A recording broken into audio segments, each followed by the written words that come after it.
श्रीराम समर्थ. सर्वांना सप्रेम नमस्कार. आपण रोजच्या पद्धतीने एक मिनिटभर डोळे मिटून शांत बसूया आणि मग कथेला आरंभ करूया. शांत निश्चिंत भगवंतावर आपण सगळा भार टाकून दिलेला आहे. आता आपलं सगळं भगवंत पाहणार आहे, आपल्याला काही चिंता नाही. अशा अर्थानं निवांत बसायचं एक मिनिटभर. श्रीराम.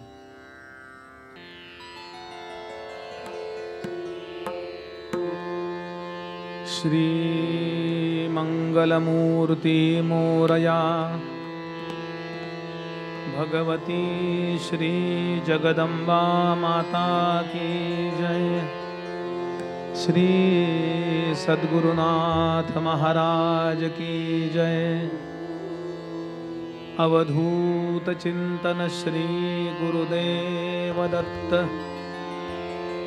श्रीपाद श्री वल्लभ श्री नृसिंह सरस्वती स्वामी महाराज की जय.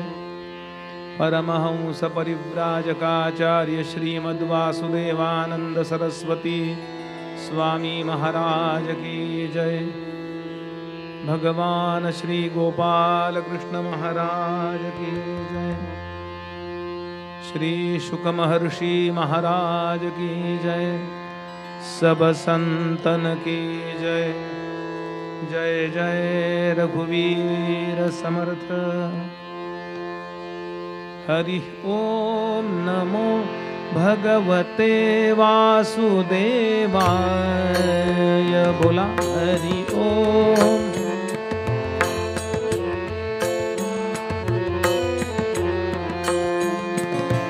हरि ओम नमो भगवते वासुदेवाय.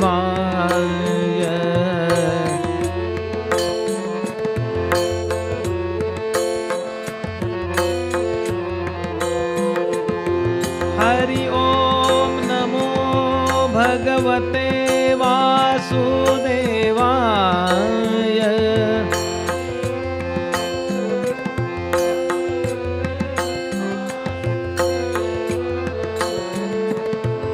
हरि ओम नमो भगवते वासुदेवाय.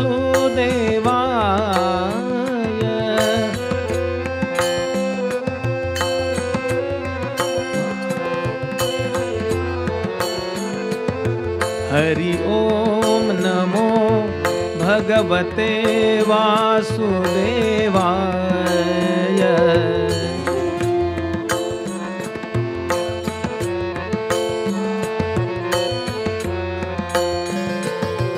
हरि ओम नमो भगवते वासुदेवाय.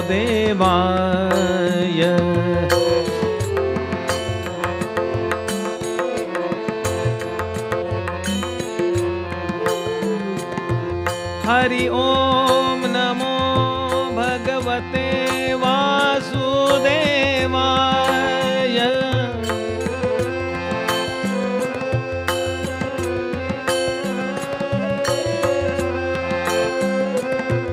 हरि ओम नमो भगवते वासुदेवाय.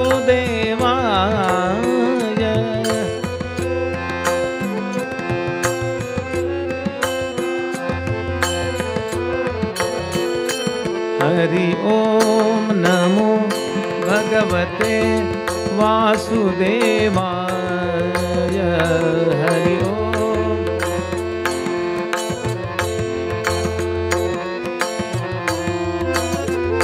हरि ओम नमो भगवते वासुदेवाय.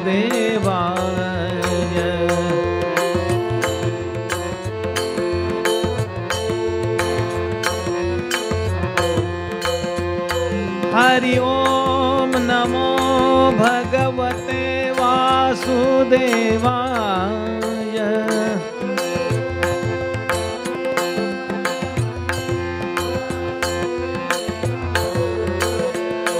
हरि ओम नमो भगवते वासुदेवाय.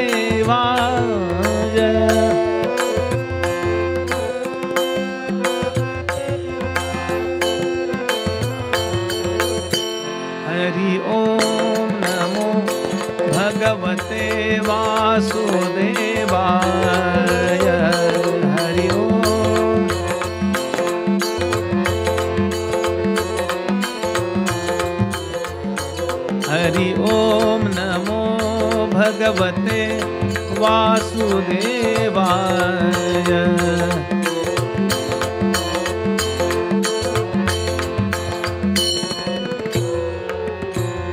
भगवान श्री गोपाल कृष्ण महाराज जय जय रघुवीर गणाधीश जो ईश मुळारंभारंभ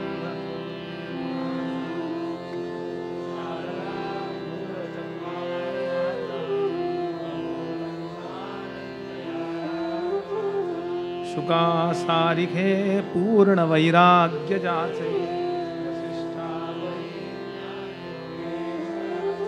कवी वाल्मिका सारिखा मान्य ऐसा नमस्कार माझा कृष्णाय वासुदेवाय हरये परमात्मने प्रणतक्लेशनाशाय गोविंदाय नमो नमः नारायणं नमस्कृत्य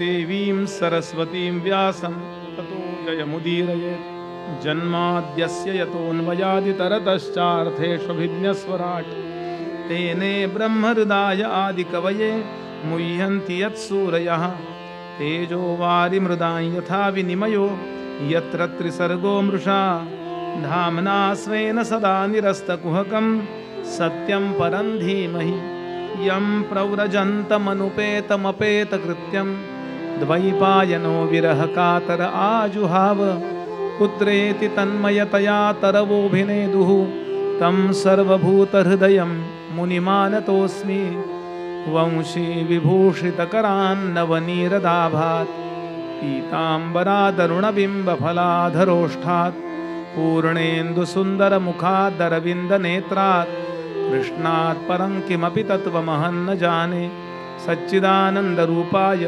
विश्वोत्पत्त्यादिहेतवे तापत्रयविनाशाय श्रीकृष्णाय वयं नुमः अनेन प्रीयतां देवो भगवान् जानकीपतिः श्रीरामचन्द्रः पूर्वेषामस्माकं कुलदैवतं श्रोता वक्ता श्रीरामसमर्थ श्रीरामसमर्थ श्रीरामसमर्थ जय जय रघुवीर ओम नमो भगवते ओम नमो भगवते ओम नमो भगवते वासुदेवाय।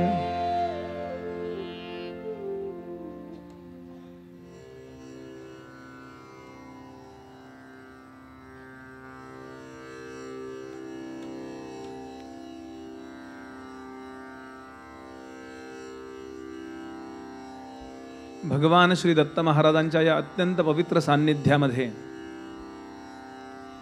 जीवनाचं इहपर कल्याण करणारं अध्यात्माचं चिंतन श्रीमद भागवताच्या माध्यमातून घडावं या अतिशय पवित्र हेतून या ठिकाणी जमलेले सर्व भाविक अधिकारी श्रोते सर्वांच्या अंतःकरणातल्या परमात्म्याला मनापासून नमस्कार करतो। भगवंताची जगदंबेची सद्गुरुनाथांची कृपा होण्याकरता त्यांची आपल्याकडून असणारी अपेक्षा पूर्ण व्हावी, आपलं वागणं त्यांना आवडावं याकरता धर्मानं सांगितलेलं शास्त्रांनी सांगितलेलं आचरण आपल्या जीवनामध्ये पाळण्याचा आचरण करण्याचा प्रामाणिक प्रयत्न करणारे जे धार्मिक सज्जन असतील त्यांच्या श्री चरणांना नमस्कार करतो। अधिकारी साधक उदात्त तत्वाचं चिंतन करणारे चांगल्या प्रकारचं मनन करणारे जे साधक बसले असतील त्यांना नमस्कार करतो। वेद सेवा शास्त्र सेवा करणारे आपल्या जवळची कला उपासना म्हणून भगवंताच्या चरणी अर्पण करणारे अशा सर्वांना अभिवादन। विशेष उपस्थिती परमादरणीय हरिभक्तीपरायण श्री ढोलेबुवा ज्यांनी आपलं संपूर्ण जीवन कीर्तन रूपानं भगवंताला वाहिलं, त्या ज्ञानवृद्ध तपोवृद्ध वयोवृद्ध तर आहेतच, कराडकर पठडीचे आमच्या पठडीचे म्हणजे आम्ही त्यांच्या पठडीचे आहोत असं त्यांना नमस्कार करतो। प्रामाणिकपणानं संहिता वाचणारे सचोटीचे भागवतकार ज्यांच्या घराण्यामध्ये विठ्ठलाची भक्ती आहे असे गोविंद मांडवगणे गुरुजी समोर बसलेत। त्यांना अभिवादन करतो. सज्जनगडावर बरीच वर्ष ज्यांनी सेवा केलेली आहे असे माझे मित्र भोपी बुवा, त्यांना नमस्कार करतो. आपण सर्व सद्भक्तांबद्दल आदराचा भाव व्यक्त करतो. नागपूरहून आलेले जोशी कुटुंबीय, पुराणकर कुटुंबीय, खूप इचलकरंजीहून आमचे कुलकर्णी काका आलेत. वैयक्तिक माझ्यावर खूप प्रेम आहे असे इथे लोक आहेत. सगळ्यांच्या त्या प्रेमाविषयी कृतज्ञता व्यक्त करतो आणि निरूपणाला सुरुवात करतो. श्रोते हो,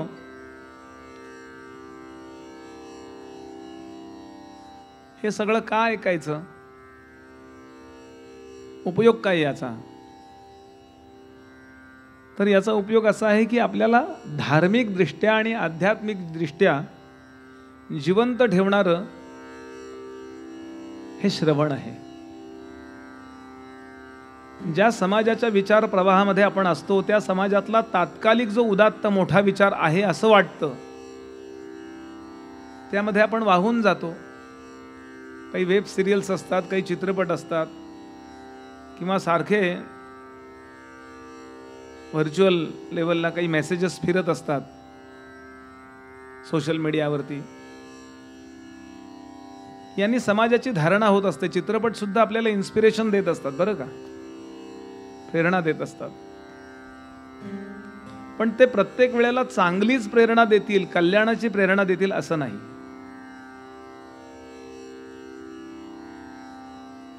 कारण ते तात्कालिक विषय हाताळत असतात.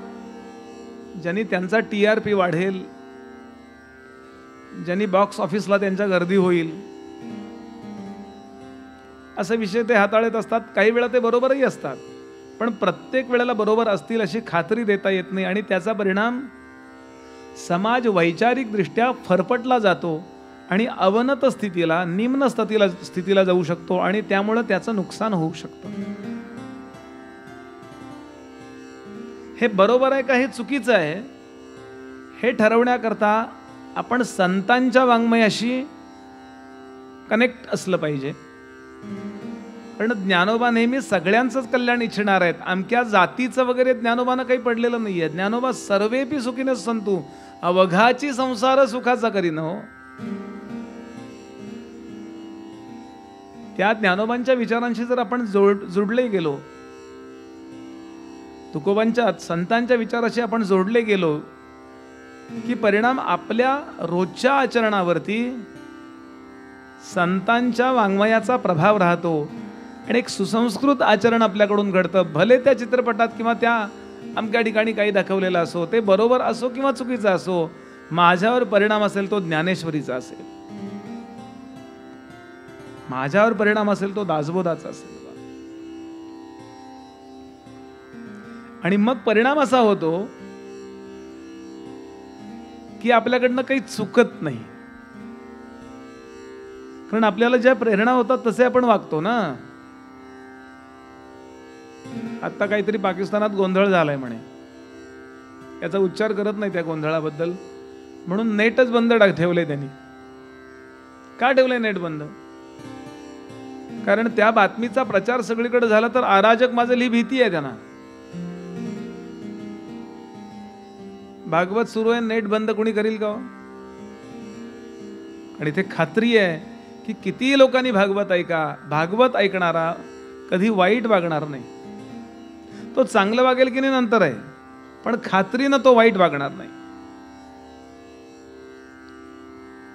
म्हणून सगळ्यांनी,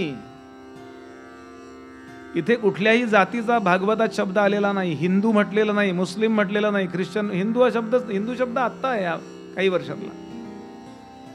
जो पवित्रता मानतो, जो आई वडिलांची कृतज्ञता मानतो, या समाजामध्ये माझ्यासारखेच सगळे लोक आहेत. म्हणून मी जसं सुखी राहिलं पाहिजे तसेच इतर सुखी राहिले पाहिजेत असं ज्याला वाटतं, अशा प्रत्येकानं भागवत वाचावं. भागवत हा सगळ्या जाती, सगळे प्रांत, सगळ्या भाषा यांना ओलांडून पलीकडे जाणारा ग्रंथ आहे. म्हणून तुम्ही कर्नाटकातही भागवत वाचू शकता. कर्नाटकातही अनेक संत होऊन गेले ज्यांनी भागवतावर भाष्य लिहिलं. तामिळनाडूतही संत होऊन गेले, उत्तर भारतातही होऊन गेले.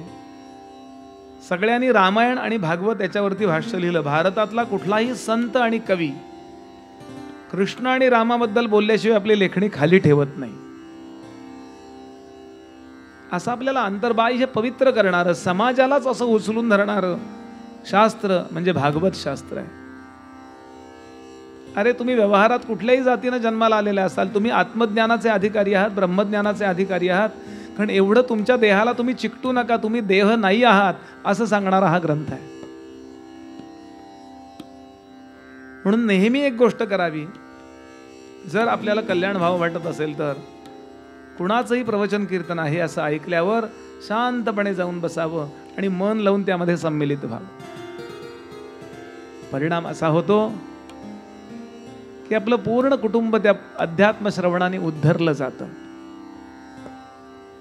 मी नेहमीच सांगतो हा मुद्दा की संध्याकाळी डायनिंग टेबलावरती जेवायला बसल्यावर मुलं बाळं, आई वडील, आजी आजोबा जेव्हा गोल बसतात तेव्हा चर्चा रामायणाची भागवताची होत असेल तर ते घर भाग्यवान नव्हे काय?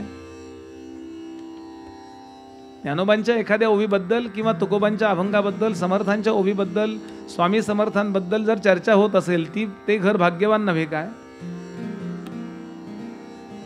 का झुकेगा नाही ही चर्चा व्हायला पाहिजे. बोला. आणि हे कोणाच्या हातात आहे? आपल्याच हातात आहे.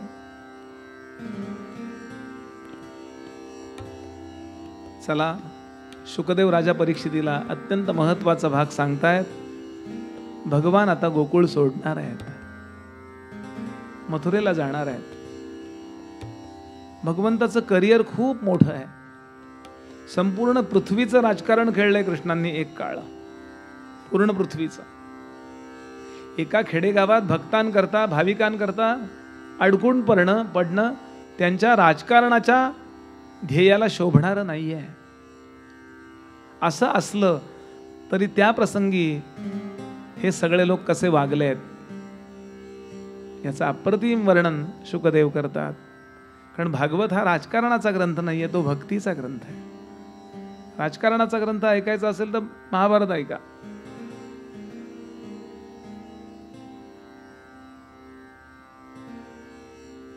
नारदांनी कंसाला बातमी दिली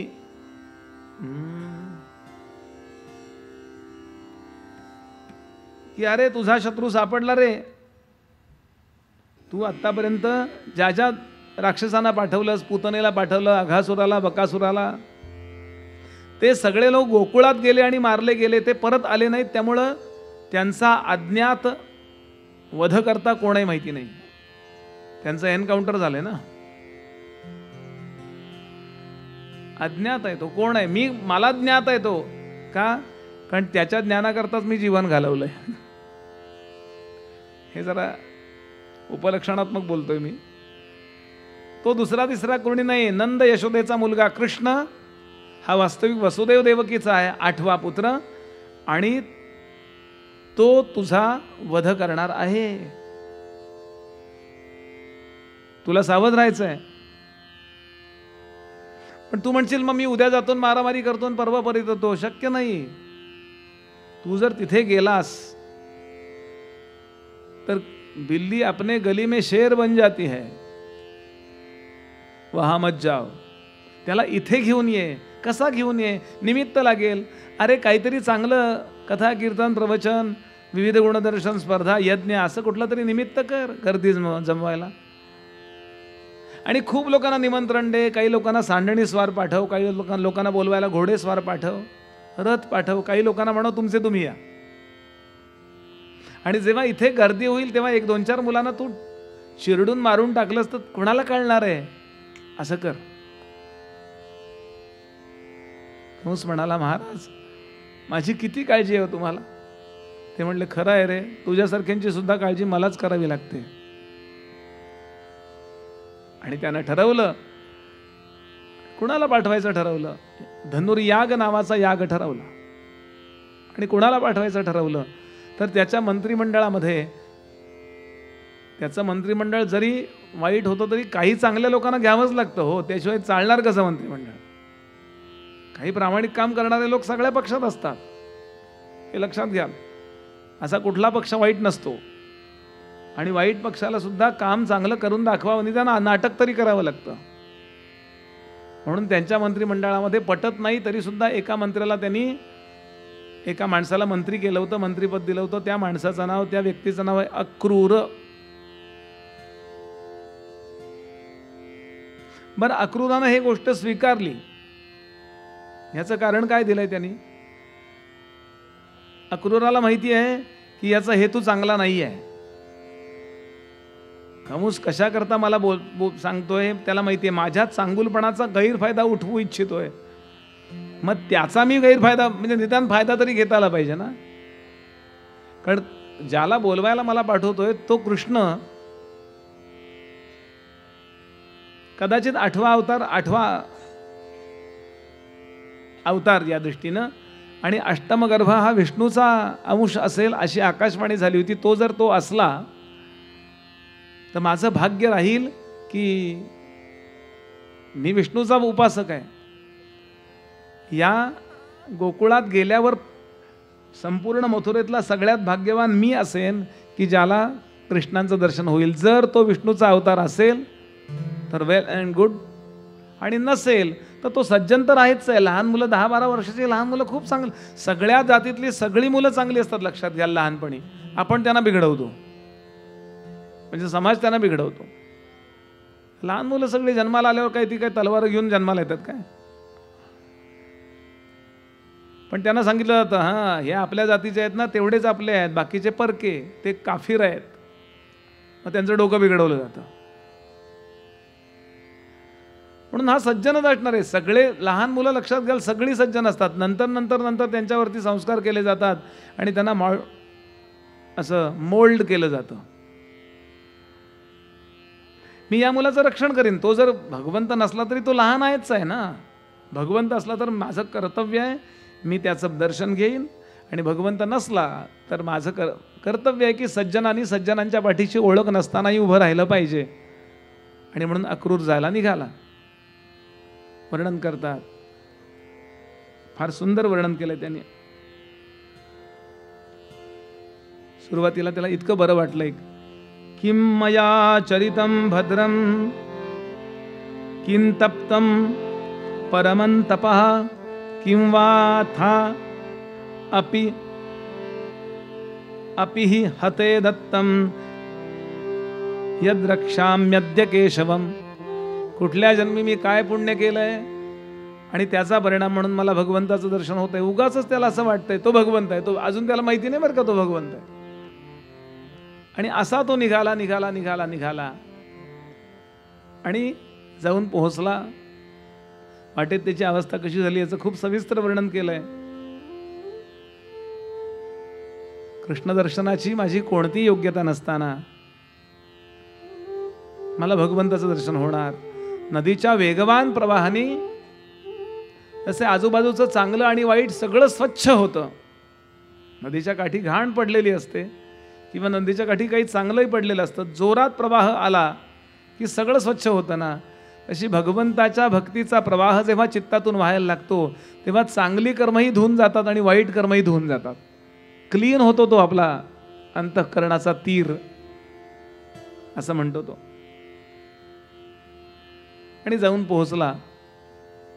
मनामध्ये विचार करतोय की मला भगवंत काय म्हणतील. साधारण मी काकाच्या वयाचा आहे, त्याच्या उदाहरणार्थ काकाच्या वयाचा आहे, मला काका म्हणतील का ते. आणि संध्याकाळच्या वेळेला जो पोचला, हीच वेळ असेल, पोचला त्यावेळेला गोदोहन करत होते भगवंत आणि बलराम. गाईचं दूध काढत होते. लगेच हाताखालच्या लोकांकडे ती पात्र दिली. त्यांना सांगितलं धार काढा, रथ आलाय, म्हणजे कोणीतरी पाहुणा आलेला दिसतोय, आम्ही त्यांना अटेंड करतो. आणि म्हणून धावत आले आणि कृष्णाने लांबूनच हाक मारली, अक्रूर काका. बरोबर ना माझं? अक्रूर काका, तुम्ही येणार अशी बातमी होती. अक्रूर काका. याच्या अंगावर रोमांच आले. अरे मला हा काका म्हणेल का असं माझ्या मनात आलं. हा मला काका म्हणतोय. श्रद्धांचा विकास होतो केव्हा सकारात्मकतेने विचार करा. समर्थ म्हणाले, असे हो जया अंतरी भाव जैसा देव कसा आहे असा मूर्खासारखा प्रश्न मनातही येऊ देऊ नका आणि तुम्ही कोणाला विचारायलाही जाऊ नका. तुम्ही त्यांनी कसा असावा हे ठरवा, तो तसा होतो. भावाच्या भांड्यात ईश्वर बसतो, लक्षात ठेवा. आपलं भावाचं जे भांड आहे ना, भावरूपी भांड, आपण त्याला कृष्ण रूपात भावा की तो ते रूप घेऊन येतो. तुम्ही त्याला रामरूपात भावा की तो बासरी ठेवतो आणि धनुष्य घेऊन येतो. तुम्ही त्याला गणपती म्हणून भावा की तो विंगेत जातो आणि सोंड बसवून येतो. शबरीचं आख्यान घ्या ना डोळ्यासमोर. या 16 वर्षाच्या मुलीला मतंग ऋषींनी सांगितलं रामराय इथे येतील, बस एवढंच सांगितलं. आणि यानंतर या मुलीनी 80 वर्ष वाट पाहिली आहे. 5-10 दिवस नव्हे, 80 वर्ष. 80 वर्षात ती फक्त राम येणार आहेत, राम येणार आहेत, राम येणार आहेत, राम येणार आहेत. एकदा कदा केव्हा तरी 1-2 वर्ष झाल्यानंतर तिच्या मनात आलं ते दिसायला कसे असतील हो. जे भगवंत येणार असं मला मतंगाने सांगितलंय ते दिसायला कसे असतील हो. लगेच विचार केला माझ्या गुरुजींसारखे, कारण माझे गुरुजी सगळ्यात चांगले आहेत ना. जटा बांधलेले असतील आणि वल्कल नेसलेली असतील. रामाना तो कॉस्ट्युम करून यावं लागलं की नाही बघा. रावणाला मारायला तो कॉस्ट्युमची गरज नव्हती, ते नॉर्मलही जाऊ शकत, रावणाला मारू शकत होते. ईश्वराशी तुम्ही एखादं नातं जोडा. तुम्ही त्याला भाऊ माना, तुम्ही त्याला प्रेमी माना, तुम्ही त्याला स्वामी माना, तुम्ही त्याला मुलगा माना. भाव सांगितलेत अनेक. लालन भाव. लालन भाव म्हणजे तो माझी आई आहे आणि मी तिचं लेकरू आहे, त्याचं लेकरू आहे. वात्सल्य भाव, तो माझं लेकरू आहे, मी त्याची आई आहे. रामकृष्ण परमहंसांचा काय भाव आहे? जगदंबा माझी आई आहे आणि मी तिचं लेकरू आहे. कुणी आलं, अरे मी तुला निर्गुण ध्यान शिकवतो, येतोस का गदाधरा? मी आईला विचारून येतं. ठाकूर पटकन धावत धावत मंदिरात जातात. आई आई ते तोतापुरी संन्यासी आलेत, ते मला ध्यान शिकवणार आहेत, निर्गुण ध्यान. शिकायला जाऊ का ग?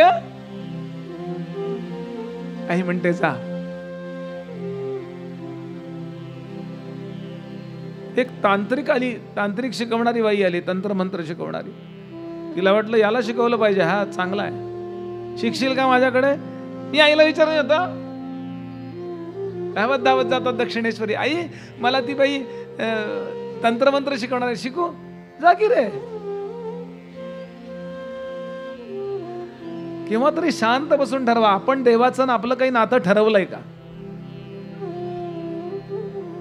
सद्गुरूंचं आपलं काही नातं ठरवलंय का? यशोदेचा वात्सल्य भाव आहे, तो माझं लेकरू आहे, मी त्याची आई आहे. सुदाम्याचा, तो माझा मित्र आहे. अर्जुनाचा सख्य भाव. हनुमंतांचा दास्य भाव, तो माझा स्वामी आहे, मी त्याचा दास आहे ना. मैं गुलाम मैं गुलाम मैं गुलाम तेरा, तू साहिब है मेरा.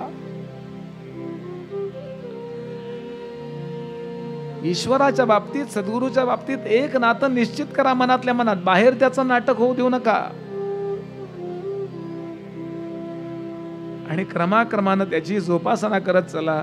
एक वेळ अशी येते की ज्या रूपात तुम्ही त्याला भावलात त्या रूपात तो तुमच्या समोर प्रकट व्हायला बाध्य आहे. कारण तसा तो आहे ना. मना सज्जना भक्ती पंथेची जावे. माहितीये पुढं काय? तरी श्रीहरी म्हणजे काय सांगा? स्वभाव आहे म्हणजे पावणं, हा त्याचा स्वभाव आहे. पावतोच तो. हे विचारून या ठाई ठेविले असे संतांनी, महंतांनी, ऋषीमुनींनी हे प्रक्रियात्मक दृष्ट्या सिद्ध केलंय आणि मग आपल्या समोर मांडलंय. अक्रूराच्या अंगावर रोमांच आले. अरे, आणि आता चर्चा सुरू झाली. अक्रूर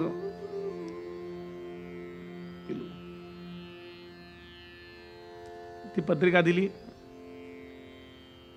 पत्रिका कंसाची होती, त्यामुळं आमचे येथे श्री कृपे करून लिहित नाहीत ते लोक, आम्ही ठरवले करून, कारण आम्ही देवाचे बाप आहोत ना,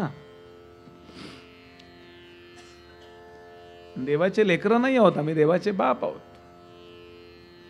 आमचे येथे आम्ही ठरवले करून धनुर्यागाचे आयोजन करण्यात आले आहे. आपल्या मुलाला अक्रूराबरोबर पाठवावे आणि आपणही सकुटुंब सपरिवार यावे, कळावे कंसामध्ये आपला कंस. हे मराठी लोकांना भाग्य आहे. कंस याचा अर्थ काय? जो ब्रॅकेटमध्ये असतो ना तो कंस असतो, आणि जो सगळ्यांचा असतो तो कृष्ण असतो. जो स्वतःला VIP समजतो तो कंस आहे, आणि जो सगळ्यांमधला सामान्य, अरे सगळे तसं मी,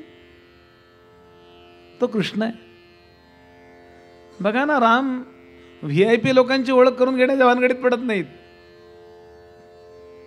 VIP लोक येतात त्यांच्या भोवती, तो विषय सोडा, पण राम कोणाच्या मध्ये गुंतलेत, राम कोणाच्या मध्ये वावरलेत जास्तीत जास्त या काळात, संकटाच्या काळात? कुणाच्यात? वानरांच्यात. तुकोबांनी याची नोंद घेतली, रूपे गुणे कायती वानरे, याती रूपे गुणे, याती रूपे गुणे कायती वानरे, परी तयांच्या विचारे वर्ते राम. त्यांना विचारतो, सुग्रीवाला विचारतो, आपण करूया का रे दोस्ती त्या विभीषणाशी? अंगदा तुझं काय मत आहे रे? वानरांना घेऊन सोन्याच्या लंकेत गेले, त्यांना माहिती आहे माणसांना घेऊन गेले तर तिकडचे होतील ते.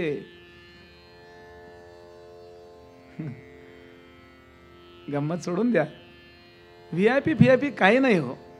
जेवढं हे लवकर कळेल माणसाला, आपल्या सध्या आदरणीय पंतप्रधानांना का मानतात जगात माहिती आहे का? ते सगळ्यांच्यात रमतायत. यापूर्वी पंतप्रधान आले गेले, कळत तरी होतं का परदेशातल्या लोकांना? अच्छा, येऊन गेले का? बरं, ठीक आहे. आपल्या लेकरांना ही गोष्ट शिकवावी लागेल की आपण सगळ्यांच्यात रमलं पाहिजे, सगळ्यांच्या मध्ये मिक्सअप झालं पाहिजे, मराठीतले शब्द. आणि झालं.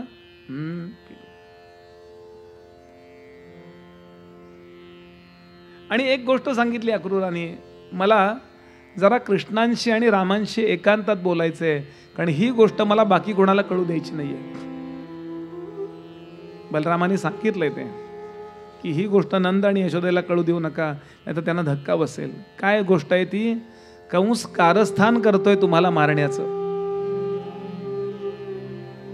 हे एकांतात बोलणं सुरू झालं, दार बंद केलं, दोघांना समोर बसवलंय आणि आरंभ केला सांगायला यांनी की हे बघा, तुम्हाला घेऊन जाणार आहे मी, असे पुष्कळ लोक येणार आहेत, तिथे खूप गर्दी असणार आहे, पण तुम्हाला ठार मारावं असं कंसाच्या मनात आहे, हे मी त्याच्या नजरेवरून ओळखलंय.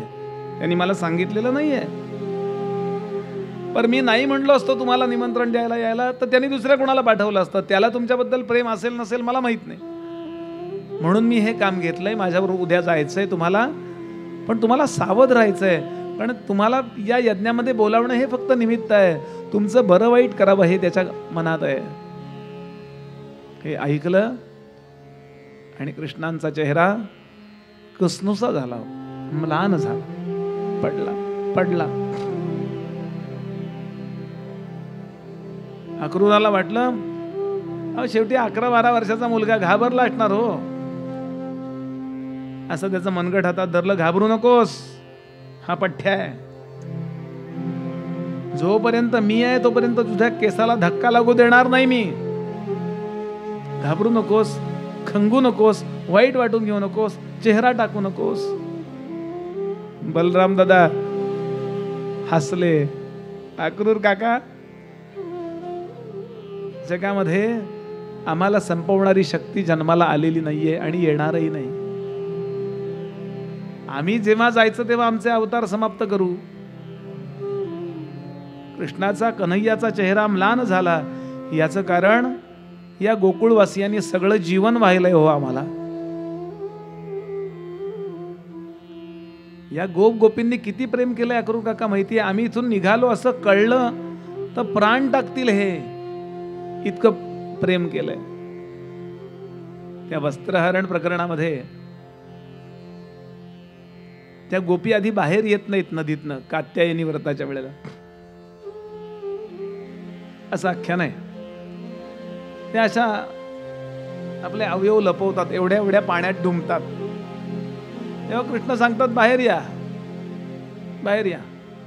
तुम्हाला काय वाटतंय, तुमच्या अंगावर जे अंगाला लागलेलं पाणी आहे त्या पाण्यात मी नाही का? पाणी रूपाने मी तुम्हाला आलिंगनच दिलेलं आहे नव्हे. तुमच्या कातडीमध्ये मीच आहे, कातडीच्या आतमध्ये जे मांस आहे त्यात मीच आहे, रक्तवाहिन्यांच्या मध्ये मीच आहे, रक्तवाहिन्यांच्या आतमध्ये वाहणाऱ्या रक्तातही मीच आहे, प्राणातही मीच आहे, मनातही मीच आहे आणि बुद्धीतही मीच आहे. तुम्हाला जे कळतंय तेच तर मी आहे. कुठं आहे परमेश्वर? सोपं उत्तर लक्षात ठेवा, ज्ञानोबांची ओवी. सर्वांची या हृदय देशी, सर्वांची या हृदय देशी मी अमुका आहे ऐशी, बुद्धी स्फुरेगा अपेसी तेची स्वरूप गा माझे. आणि असं म्हटल्याबरोबर त्या गवळणी एकदम क्लिक झालं त्यांना आणि ब्रह्मज्ञान झालं. मग त्या बाहेर येतात. कारण ते कात्यायनी व्रत तसंच आहे, वस्त्र अंगावर न ठेवता पूजा करायची शंकरांची, म्हणजे परमेश्वर पती मिळतो. थोडं अघोरी व्रत आहे हे. व्रत करणारे लोक आहेत बराच. श्री गुलाबराव महाराजांच्या परंपरेत माधानला शेकडो लोक हे व्रत करतात. एक निमित्त म्हणून छोटी लुंगी अंगावर ठेवतात, कारण तेवढं आपण अजून विदेही झालेलो नाही आहोत. मला ते लोक मध्यंतरी भेटले, कुठेतरी गेलो होतो तेव्हा सगळे ती मंडळी आली होती. ते म्हणले बुवा तुम्ही या, आपण व्रत, आम्ही दरवर्षी व्रत करतोय कोजागिरी पौर्णिमेच्या दरम्यान. म्हणून पिंजरा नावाच्या चित्रपटामध्ये जे मला वाटतं जगदीश खेबुडकरांचं काव्य आहे, बरोबर आहे का बघा, माझं चुकू शकतं, ते जे त्यांनी लिहिलंय ते भागवतातलं वाक्य आहे की ज्या क्षणाला त्या बाहेर आल्या, एकही स्थिती अंगावर कपडा नाही आहे आणि तरी म्हणे त्या पवित्र आहेत, अशा काही फालतू नाही आहेत काही त्या अंग प्रत्यंगाचं प्रदर्शन करणाऱ्या. म्हणून त्यांनी आपले शरीर असं झाकलं, आपली महत्वाची अंगाशी झाकण्याचा प्रयत्न केला. कृष्ण म्हणले नो, पूर्ण असे हात करा आणि माझे हाक मारा. मला ज्या क्षणाला त्यांनी असे हात केले त्या क्षणाला सत्वगुण म्हणून सांभाळलेलं जे काही पवित्रपण होतं ते पवित्रपणाचाही अहंकार भगवंताच्या चरणी व्हायला गेला. एका सर्टन लेवल नंतर काय स्थिती होते. आणि म्हणून मला ते काव्य खूप आवडतं. हात जोडिता बंधना तुटले,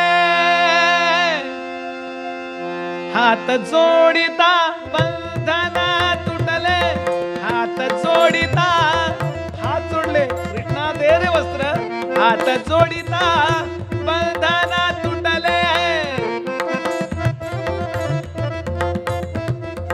आता जीवाला मी पण कुठले, आता जीवाला मी पण कुठले, आत्म्याने जणू परमात्म्याला, आत्म्याने जणू परमात्म्याला, आत्म्याने जणू परमात्म्याला, आत्म्याने जणू परमात्म्याला अर्पण केली उडी ही ही दे रे कान्हा चोळी लुगडी, दे रे कान्हा कान्हा रे.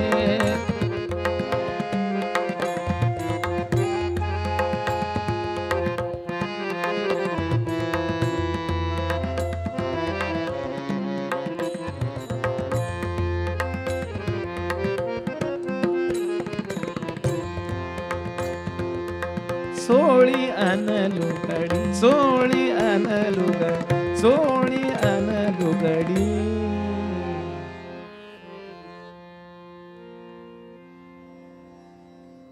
यानंतर या गोपी घरामध्ये निर्विकल्प समाधीत फक्त गेल्या नाहीत, सविकल्प समाधीत सगळा प्रपंच केला त्यांनी आयुष्यभर. म्हणजे त्यांना माहिती आहे हा देह आपला नाहीये. आज कसं झालंय माहिती का, एकदा केव्हा तरी शांत बसून विचार करा, ते कुठे ना आम्ही कुठे. कारण यथा व्रज गोपिकांना म्हटलंय ना त्यांनी, आपण भगवंताला सर्व देतो पण स्व देतो का? आणि गोंदवलेकर महाराज म्हणायचे भगवंताला सर्वस्व अर्पण करावं. आपल्यावरचा आपला अधिकार आपण सद्गुरूंना भगवंताला दिलाय का हो? देहावरचा तर नव्हे, अंतःकरणावरचा नाही दिलेला आपण बाकी सगळं पैसे देऊ, सोनं नाणं देऊ, जमीन देऊ, सगळं सगळं सगळं देऊ, पण माझ्यावरचा अधिकार मी दत्तप्रभूंना दिलाय. मनातल्या मनात विचार करायचा आहे, बाहेर नाही. प्रभू म्हणतील तसं. मग हे कशावरनं ओळखायचं? दुःख जरी आलं आपल्या जीवनात, आजचंच गोंदवलेकर महाराजांचं प्रवचन आहे, आपल्याला जीवनात दुःख आलं तर ते दुसऱ्यांनी दिलंय जोपर्यंत वाटतंय ना, तोपर्यंत आपण सद्गुरूंना शरण नाही आहोत. ते सद्गुरूंनी आपल्याला आपलं क्लीन होण्याकरता दिलंय आणि म्हणून तो प्रसाद आहे, दुःख सुद्धा आणि सुख सुद्धा प्रसाद आहे. असा भाव ज्या दिवशी चित्तात आला पक्केपणानं, त्या दिवशी आपण भगवंताला शरण आहोत. आता शरणागती म्हणजे साष्टांग नमस्कार, डोळ्यातनं पाणी पिणी, हे अभिनय तर कोणी करील हो. असं म्हणाली ती टवळी. आता बघतेच पुढच्या वेळेला नाही आपण सद्गुरूंना शरण. या गोप गोपी सगळे शरण आहेत आणि कृष्णाला माहिती आहे. आणि परिणाम असा की कृष्ण हवालदिल झाले, मी इथून जायला निघालो तर या गोप गोपींचे काय हाल होतील. आणि खरोखर संपूर्ण गोकुळ आज संध्याकाळी कोणीही स्वयंपाक शिजवला नाही असं वर्णन केलंय. अक्रूर नावाचा कोणीतरी न्यायला आलाय कृष्णांना. या गोपी काय म्हणतात, अप्रतिम वर्णन केलंय.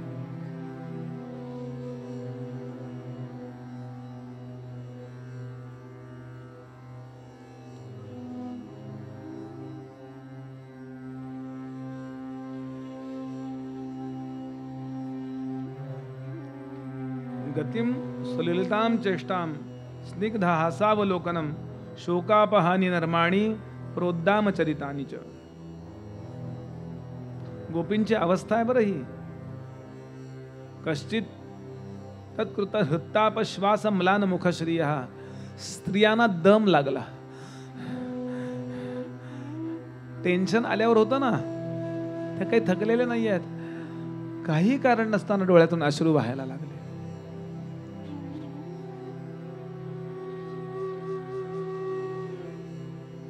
वेळ लागल्यासारखी अवस्था झाली. खूप वेळ काही कोणी कोणाशी बोलेच ना. खूप वेळानं एक गोपी म्हणाली, अक्रूर आलाय म्हणे त्याला न्यायला. एक गोपी म्हणाली, मी अक्रूराला नेऊ देणार नाही. अक्रूरा नेऊ नको माधवा. दुसरी म्हणाली, मी सरळ अक्रूरापर्यंत जाईन, उद्या त्याच्या हातातले लगाम काढून घेईन, सांगेन अक्रूर काका आमच्या श्यामला न्यायचं नाही. एक जण म्हणाली, पण असं आपल्याला वागता येणार नाही. परगावून आलेला परपुरुष त्याच्या जवळ जाऊन त्याच्या हातातले लगाम काढून घेणं वगैरे म्हणजे इतकं असं जवळ जाता येणार नाही. आपला पती, आपले सासू सासरे सगळे भावती भोवती असतील, मर्यादा काही आहे की नाही. एक जण म्हणली, मर्यादा कसली मर्यादा बोलतेस ग? मर्यादा मर्यादा मर्यादा मर्यादा. या मर्यादेला काही मर्यादा आहे की नाही? आणि तर प्राण जायची वेळ आली तू मर्यादा सुचवतेस. एक जण म्हणाली, अक्रूराचं नाव अक्रूर कोणी ठेवलं? अ म्हणजे नाही आणि क्रूर म्हणजे क्रूर. नय तत्पुरुष समास आहे ना. अ म्हणजे भाव अभाव, माप अमाप, क्रूर अक्रूर. भगवंताला आपल्यापासून दूर नेणारा महाक्रूर असला पाहिजे. रात्र सरत होती, आज त्यांच्या पतींनी जेवायला मागितलं नाही.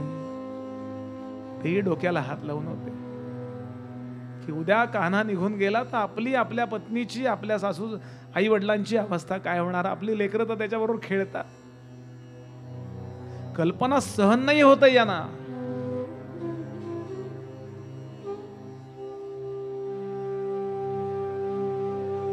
आज गायींचं दूध काढण्यात आलं नाही. आज वासरं गायीच्या अंगावर पीत नाहीत. त्या संध्याकाळी कुठेही अग्नी प्रज्वलित झाला नाही. सगळे उपाशी तापाशी डोक्याला हात लावून बसलेत. ही कल्पना करणं सुद्धा अवघड आहे हो. कारण आज समाज प्रेम करायचं असतं हे विसरलाय. आज आपल्याजवळ सगळं आहे, गाड्या घोडे वाहनं, मोबाईल्स, उत्तम उत्तम वस्त्र, प्रतिष्ठा. फक्त आज आपण कोणावर प्रेम करत नाही. शुद्ध प्रेम करायचं असतं आणि प्रेमानेच समाज एकत्र राहतो, लक्षात घ्या. आणि असा एकही मनुष्य नव्हता याला अपवाद बरं गोकुळात. राम अयोध्येतून निघाले त्या दिवशी अयोध्येची स्थिती हीच वर्णन केली आहे. आणि असा विचार करू नका की फक्त जवळच्या एक मंथरा आणि कैकेयी दोघींना आनंद आहे तिथे. बाकी पूर्ण अयोध्येतल्या सगळ्या ब्राह्मणांना दुःख आहे, सगळ्या क्षत्रियांना दुःख आहे, सगळ्या वैश्यांना दुःख आहे, सगळ्या सेवा करणाऱ्यांना दुःख आहे.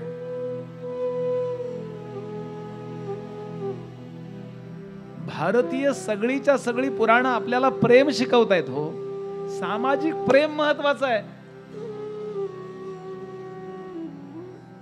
कृष्ण निघणार म्हटल्यानंतर त्या दिवशी शांडिल्य ऋषी म्हणा जे होते ते जेवले नाहीयेत कोणी. तो आम्हाला काय करायचंय, तो तिथला मुख्य आहे. विवेकानंद नेहमी सांगत असत, आपल्या समाजाला झालंय काय माहितीये का, एक रोग झालेला आहे. मला काय त्याचं, शेजारच्यांचं घर पेटलंय ना, माझं नाही ना पेटलेलं. अहो तेही घर माझंच आहे, त्यांची मुलगी माझी मुलगी आहे, त्यांची आई माझी आई आहे, मी त्यांचा आहे ते माझे आहेत, असा समाज बांधलेला आहे. लक्षात घ्या, कृष्ण भगवंत आहे हा एक भाग आहेच आहे, पण त्याबरोबर समाजही कसा संवेदनाशील आहे, लक्षात ठेवा. घ्या, पहाट झाली. आज भगवान नदीवर आंघोळीला गेले नाहीत, नाहीतर नदीवर कधी आंघोळीला जावं आणि जाऊ नये याचे गुरुचरित्रात सविस्तर वर्णन आलंय. आज घरी स्नान उरकली, सूर्योदय होतोय, रथ जोडला गेला, अक्रूर तिथे जाऊन बसला. बलराम निघाले, नीलांबरधारी बलराम, रोहिणी माता त्यांना घेऊन बाहेर आली आहे. आणि तो सोन्याचा उंबरठा ओलांडून कन्हैया आला, यशोदेचा हात धरलेला, तुळशी वृंदावनावर जळतो आला आणि गोपींनी एकदम त्याला घेरला, एकदम भरकन पळत पळत गेल्या. रात्रभर रडून रडून त्यांचे डोळे सुजले होते. राजा अशा गुडघ्यावरती बसल्या, म्हणजे त्याचा चेहरा यांच्या चेहऱ्याजवळ आला ना,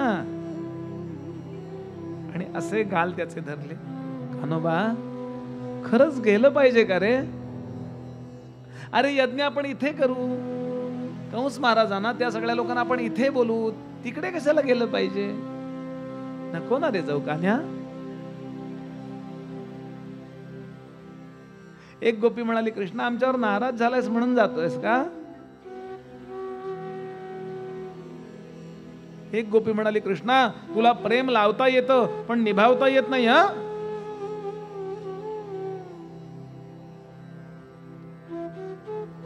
प्रत्येक गोपी सांगायला लागली, काना जाऊ नको रे, आमची अवस्था खूप कठीण होईल रे. कृष्ण म्हणाले, अगं 4च दिवस जाणार आहे, आज जाणार, 2 दिवस यज्ञ झाला की परवा परत येणार, 4च दिवस. काय म्हणलास कान्या? 4, 1, 2,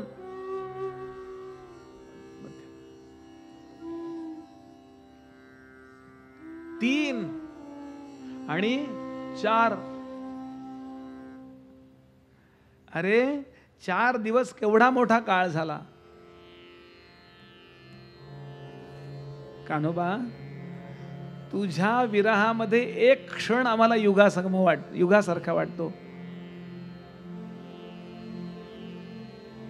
घटिका पळही युग समभासत, घटिका पळही युग समभासत, घटिका पळही युग समभासत, थांब किती वदणार. या वेळाला थांब म्हणता येणार नाही आम्हाला रे. थांब किती वदणार, कन्हैया पुन्हा कधी येणार, कन्हैया पुन्हा कधी येणार, कन्हैया पुन्हा कधी येणार.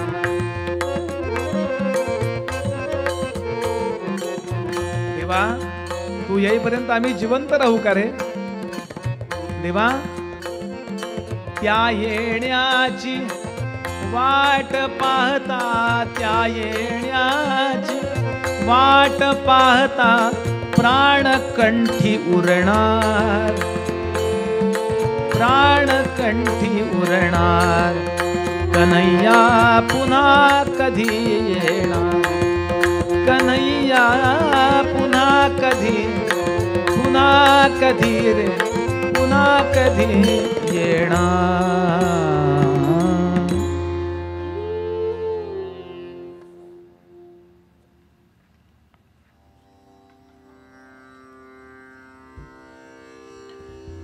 शुकदेव सांगतात, राजन ऐक, या गोपींनी एकच जो गलबला केला, एकच जो गोंधळ केला, जाऊ नको जाऊ नको, अमुक अमुक अमुक अमुक, आणि प्रभूंच्या लक्षात आलं की भाबड्या लोकांच्या भावना दुखवून इथून जाणं वाटतं तेवढं सोपं नाहीये. एक लक्षात घ्याल, जे लॉजिकली विचार करतात ना, त्यांना लॉजिकली पटवून देता येतं. बुद्धीने विचार करतात ना जे, त्यांना बुद्धीच्या कसरती करून एखादा मुद्दा गळी उतरवता येतो. पण ज्यांना काही कळत नाही ना, जे भोळे लोक असतात ना, इमोशनल असतात ना, त्यांच्याशी डील करणं खूप अवघड आहे. कारण भावनेने ते देवाला नुसते जिंकत नाहीत, ते त्याच्यावर ताबा मिळवतात.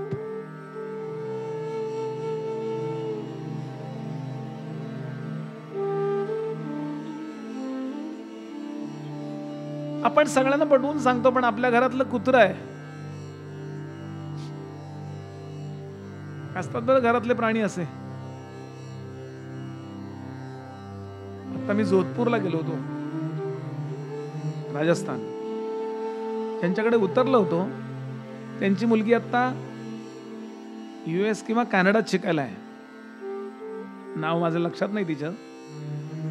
त्या सांगत होते त्यांच्याकडे कुत्रा आहे. ती गेल्यावर तो 8 दिवस जेवला नाही, काहीतरी थोडं खाल्लं तर खाल्लं, पाणी प्याला तर प्याला. तो तिचा कपडा घेऊन यायचा कुठला तरी असा दातात, आणि असा असा असा असा करत त्यांच्यासमोर रडायचा, कुठे गेली ताई. मग शेवटी व्हिडिओ कॉल करा, अमकं करा. मग ती तिकडून बोलायची, खा काहीतरी, मी इथे आहे, असं करत तो त्या व्हॉट्सअप कॉलवर किंवा कुठल्या कॉलवर. मला तर हल्ली असं वाटायला लागलंय, माणसांपेक्षा प्राणीच जास्त प्रेम करतात. हो, माणसं शहाणी झालीत, हो, फार वेदांती झालीत हल्ली. आणि भोळी भाबडी माणसं असतात ना, ती खरं प्रेम करतात बघा. आणि कुठलाही प्रामाणिक मनुष्य जो आहे ना, तो भगवंत असो नाही तर प्रामाणिक कुणी असो, तो भाविक भोळ्या माणसाला कधी फसवू शकत नाही. बनेल माणसाला फसवताना त्यालाही आनंद आहे. शकुनीला तो फसवतो, दुर्योधनाला तो फसवतो, तो भीष्म द्रोणाला फसवतो, पण तो सुदाम्याला नाही फसवू शकत. तो गरीब ब्राह्मण 2 मोठी पोहे घेऊन आलेला, भगवंत त्याच्या चरणावर साष्टांग दंडवत घालतो आणि अश्रूंचा अभिषेक करतो, कारण सुदामा भोळा आहे. भगवंताला बुद्धीने जिंकायला जाऊ नका. जो बुद्धीच्या बळावर भगवंताला जिंकू इच्छितो, त्याला समर्थांनी करंटा म्हटलंय. करंटे जाहले सर्वे जो तो बुद्धीच सांगतो. भगवंत फक्त प्रेमलक्षणा भक्तीने आपलासा होतो. हे जितक्या लवकर मला कळेल तितक्या लवकर बुद्धीचा अहंकार टाकून दिला जातो. बुद्धी आवश्यक आहे ती व्यवहार करता, बुद्धी आवश्यक आहे ती प्रेझेंटेशन करता.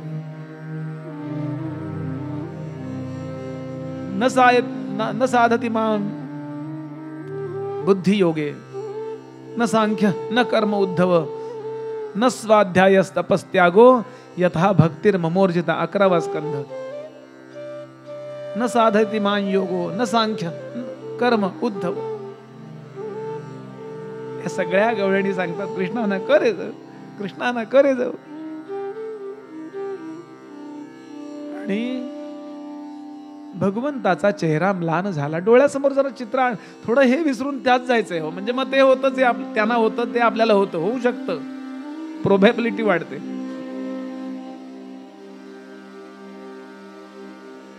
आणि त्या गवळणींना पाहिलं त्यांनी, त्यांचा डोळ्यातले अश्रू पाहिले. नको जाऊ रे, त्याने तुला प्रेम करता येतं पण निभावता येत नाही हे ऐकलं. आणि प्रभूंचा चेहरा म्लान झाला. यांच्या प्रेमकोशातून बाहेर कसा पडू, कारण मोठं करिअर आहे पुढं, जागतिक राजकारण खेळायचे. पण यांच्या भक्तीच्या कर्जात मी बुडालोय. थोडं तरी व्याज तरी फिटेल, मुद्दल जाऊ दे, व्याज तरी फिटेल म्हणून आलोय. आणि या मला पूर्ण असं म्हणजे तुकोबांचा अभंग आहे बरं का. देवा माझा कर्जदार आहेस तू, भक्ती ऋण घेतले माझे, चरण गहाण आहेत तुझे. माझ्याकडनं भक्तीचं ऋण घेतलंय देवा, तुझी पावलं माझ्या चित्तात गहाण पडली आहेत, ती घेऊन जा सोडवून. भगवंत आपली पावलं कुणाच्या चित्तात गहाण ठेवेल बोला. स्वतःला शहाणं समजणाऱ्यांच्या. आणि म्हणून चेहरा म्लान झाला. रे याला कसं मी समजावून सांगू. शिकलेल्या माणसाला पटवून सांगणं सोपं आहे हो, भाबड्या माणसाला कसं सांगणार. आणि म्हणून चेहरा म्लान झाला, थोडा चेहरा पडला. कसं सांगू असं वाटलं. नीट ऐका. आणि ज्या क्षणाला भगवंताचा चेहरा जाऊ नको म्हटल्यावर म्लान होतोय, पडतोय, हे पाहिल्याबरोबर गोपींच्या लक्षात आलं आम्ही याच्या मनाविरुद्ध बोलतोय. एका क्षणात सूर बदलला. गोपींचा सूर एका क्षणात बदलला. एकदम लांब झाल्या त्या. कान्या तुला जाऊ नको म्हटल्यानंतर तुला दुःख होतंय, म्हणजे तुला जायचंय आणि तुझ्या मनाविरुद्ध बोलतोय आम्ही. ओके ओके जाऊ शकतोस तू. एका क्षणात त्या सगळ्या जणी मागे जातात, हात जोडतात. कान्या परत ये असा आता आमचा आग्रह राहणारच आहे तुला, पण आमच्या करता परत येऊ नको. तुला ज्यात आनंद आहे ते तू कर, त्यात आम्ही आनंद मानू. कधी कळेल आपल्याला गोपी प्रेम. प्रेम हा शब्द वापरून वापरून आपण इतका गुळगुळीत करून टाकलाय श्रोते हो, की कुणी कुणाला म्हणतो आय लव्ह यू आणि 1-2 वर्षांना तोच म्हणतो आय हेट यू. म्हणून प्रेमाची लक्षणं ऐकून ठेवाल. 6 लक्षणं आहेत. प्रेम खरं आहे का नाही ओळखायची 6 लक्षणं आहेत. गुणरहितम, त्रिगुणांच्या प्रेरणेचा परिणाम जेव्हा प्रेम असतं तेव्हा ते प्रेम खरं नसतं, ते त्रिगुणातीत असतं. किंवा त्रिगुणांची एकच प्रेरणा असते ते म्हणजे प्रेम. तमोगुणाची प्रेरणा प्रेम, रजोगुणाची प्रेरणा प्रेम, सत्वगुणाची प्रेरणा प्रेम. गुणांवर अवलंबून नाहीत त्यातले विचार. गुणरहितम. दुसरं कामनारहितम, ज्यातून काही अपेक्षिलं जात नाही ना त्याला खरं प्रेम म्हणतात. गोपींनी काही अपेक्षिलंय का त्याच्याकडनं, आणि कृष्णाने काही दिलंय का, कुठं नोंद आहे का बघा. कृष्ण ज्यांच्या ज्यांच्या सहवासात गेले त्या प्रत्येकाला काही ना काही दिलंय त्यांनी. मथुरेमध्ये गेले, मथुरावासियांना द्वारका निर्माण करून सुरक्षा दिली. 16,100 स्त्रियांशी विवाह केला, त्यांना सुरक्षा दिली. पांडवांना राज्य मिळवून दिलं. अर्जुनाला गीता सांगितली. सुदामदेवाला सोन्याची द्वारका जणू अशी सोन्याची सुदामपुरी दिली. कृष्णाने प्रत्येकाला जिथे जिथे जातील त्या प्रत्येकाला काही ना काही दिलं. कृष्णाने गोकुळवासियांना काय दिलं बोला. देने की बात छोड़ो, एक बार गए तो वापिस भी नहीं आऊंगा कह के नहीं आए, झूठ बोले. खोटं बोललेत की नाही.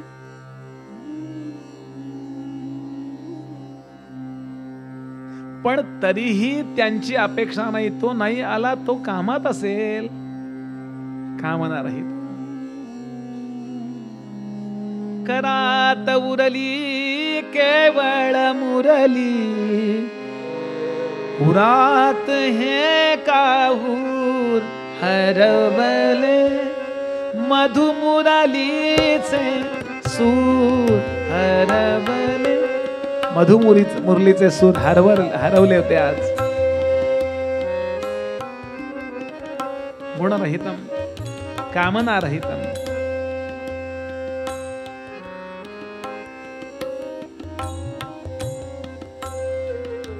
अविच्छिन्नम तिसरं लक्षण. कधी कमी नाही होत प्रेम, विच्छिन्न होत नाही, तुटत नाही.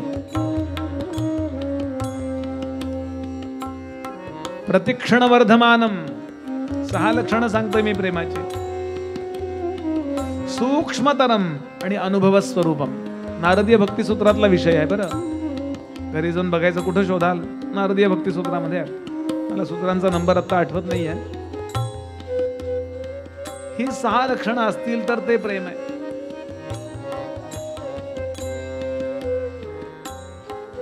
अधोवदन भगवान कुणाकडे पाहू शकत नव्हते. या गोपींच्या डोळ्याला डोळा देऊ शकत नव्हते. का?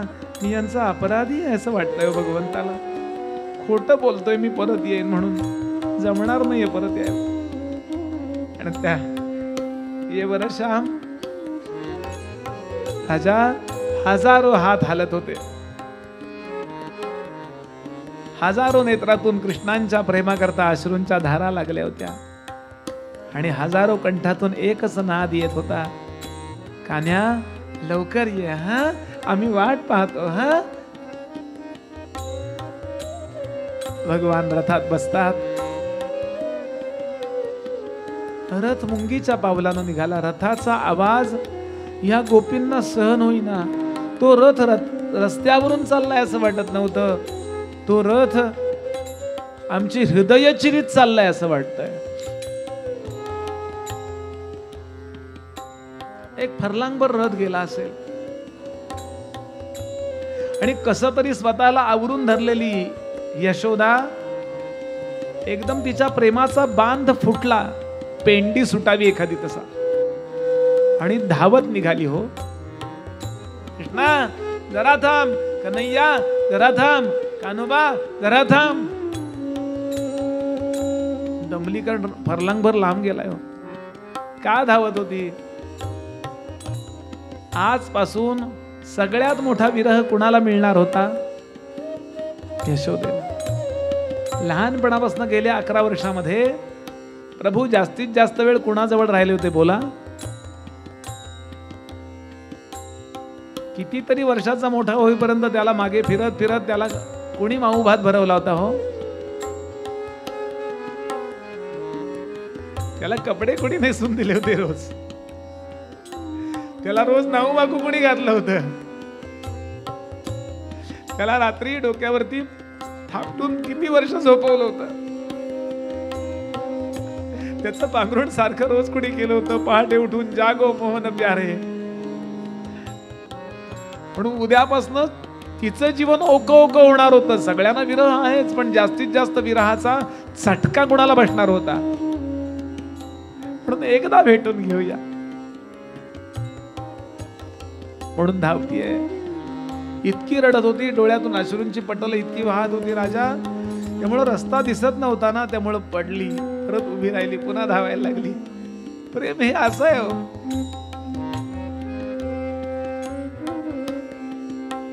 कृष्णांच्या लक्षात आलं माझी आई धावतीये. ठाकूर काका रथ थांबवा. प्रभू खाली उतरले, आपल्या आई जवळ आले. आई काय हे, कशाला धावतेस? एखादा वेडा मनुष्य जसा वागेल यानंतर वेड्यासारखं ती त्याला चाचपते. खांद्यावरनं असं असं चाचपते, डोक्यावरनं चाचपते, असं असं असं पटापटा पप्पी घेते त्याची. वेडा मनुष्य कसा वागेल? आई गा ग कृष्णा, मला माहितीये तुला थांबवायला नको, तू खूप महत्वाच्या कार्याला निघालायस. पण देवा तू आत्ता या गोपींशी बोलत होतास ना, तेवढ्या गडबडीत मला आणि नंद बाबांना अक्रूर काकांनी पुन्हा आत घराच्या आत बोलवलं आणि खोलीत बोलवून मला असं सांगितलं की तू माझा मुलगा नाही आहेस, मला फक्त संगोपन करायला इथे अपॉइंट केलं होतं.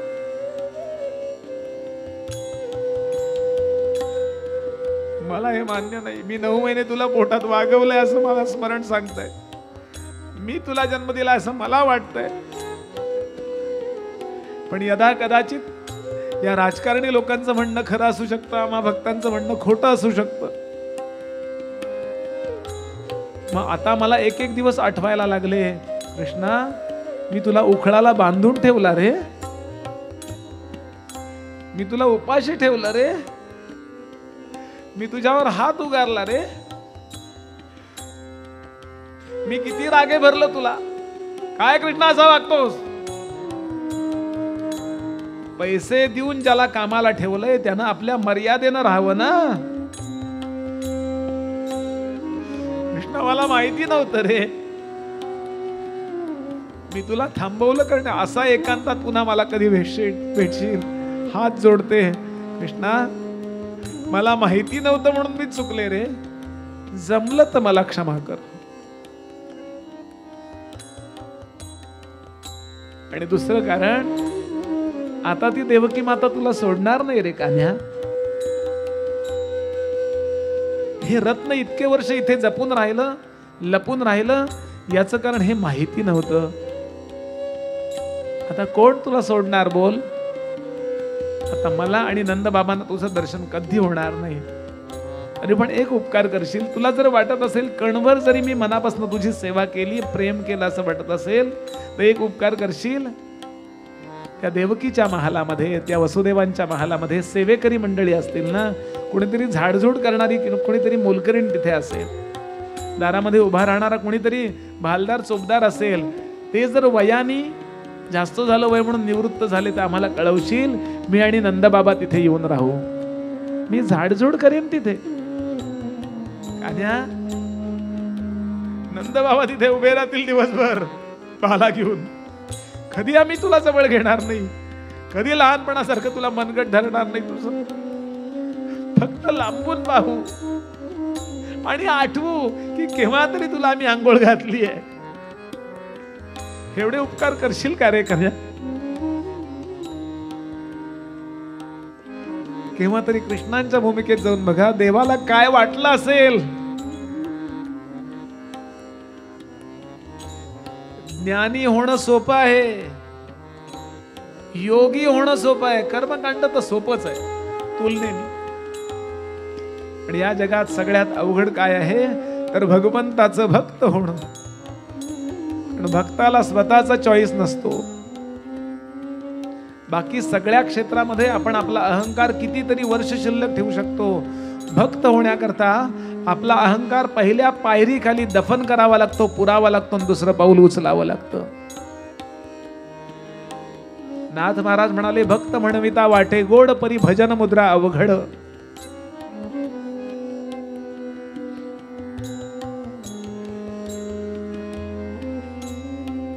सकाळ दुपार संध्याकाळ देवासमोर एखादी उत्पत्ती लावून मी देवाचा भक्त म्हणणं सोपं आहे हो. पण सगळ्या जीवनाचा निरपेक्ष होम भगवंता करता करावा आणि स्वतःला काही समजू नाही. जमलं तर मी करीन बरं सेवा, तशी जमेल तशी करीन.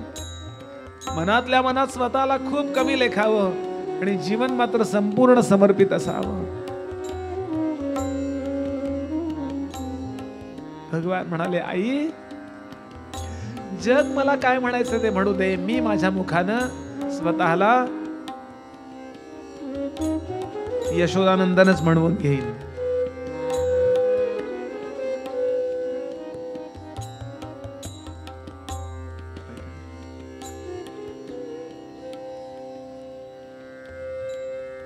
कान्या, खोटी आशा लावू नकोस.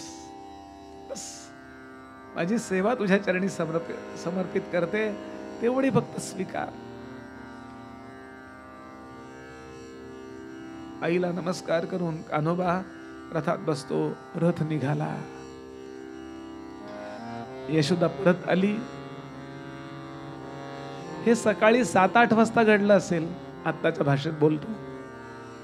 संध्याकाळचे 6 वाजले तरी सगळी मंडळी तिथे तशी उभी होती. शुकदेवानी चित्रातल्या सेनेतली उपमा दिली आहे इथे. सूर्यास्त झाला तरी कोणी जागचं हल्लं नव्हतं. ज्या बाजूला कन्हैया गेला त्या बाजूला असे बघत उभे होते सगळे लोक, गायी सुद्धा.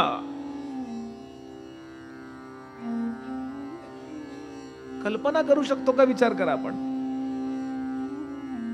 बरं ते वेडे नाही आहेत, अत्यंत बुद्धिमान शहाणी माणसं आहेत ती. पण त्यांचा शहाणपणा, त्यांची बुद्धी त्यांच्या भक्तीच्या आड कधी आली नाही, हेही लक्षात ठेवा. आपलं शिक्षण, आपली बुद्धी, आपला टॅलेंट जर भगवंताच्या प्रेमाच्या आड येत असेल तर ते आपले मित्र नाही होत, आपला शत्रू नव्हे काय.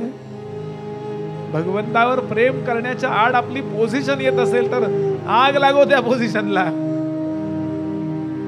अरे देव जोडे तरी करावा अधर्म. मन्ये धन अभिजन रूप तपश्रुत उजस तेज प्रभाव बल पौरुष बुद्धी योगा नाराधनायहि भवन्ति परस्य पुंसो भक्त्या तुतोष भगवान गजयूथपाय.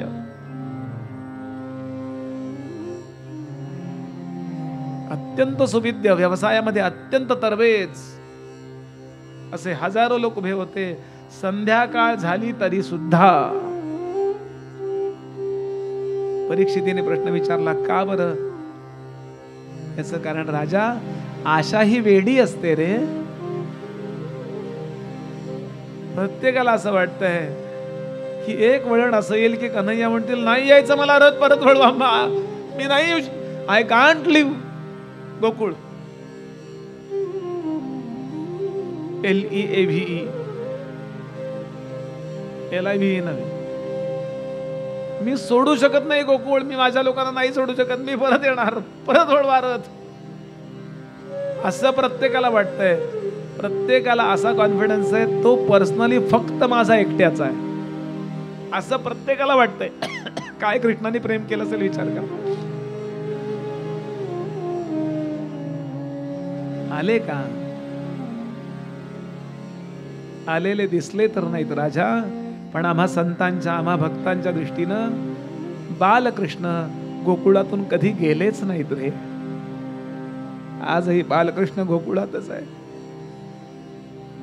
तरुण कृष्ण तिथून गेला, पण बाळकृष्णाच्या रूपात अजूनही गोकुळामध्ये भगवंत अनेकांना दर्शन देतात. आत्ता होऊन गेलेला एक इस्लाम फकीर, इस्लाम धर्मीय फकीर, त्याचं नाव रसखान. या रसखानची समाधी गोकुळात आहे.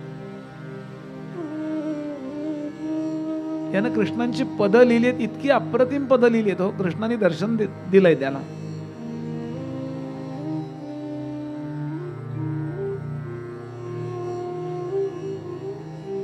मोठेपणाचा आव आणत यशोदा एकेकी जवळ येते. चला बरं घरी, कालपासून घरातले सगळे लोक उपाशी आहेत, चला बरं घरी. कशा?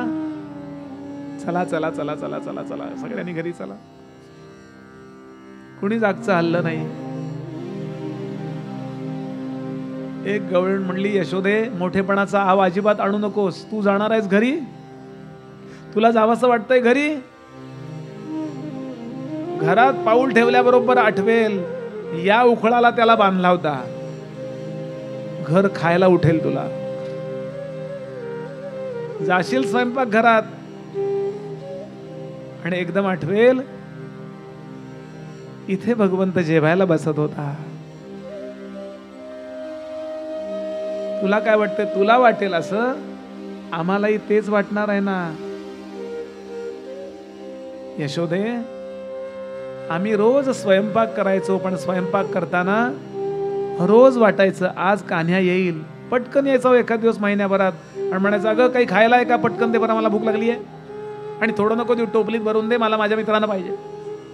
सगळं त्याला देऊन टाकायचो, उपाशी राहायचो आम्ही. किंवा वाटलं तर नंतर काही करून खाऊ. पण आता त्याचा शब्द वाया जाता कामा नये. रोज प्रत्येक पोळी लाटताना, प्रत्येक भाकरी थापताना वाटायचं ही त्याच्या नशिबात असेल, आलं तर किती बरं होईल ना. सकाळी दही घुसळायचो आम्ही, लोणी वर यायला लागल्यावर असं वाटायचं हे लोणी त्याच्या नशिबात असेल तर तो येईल नाही.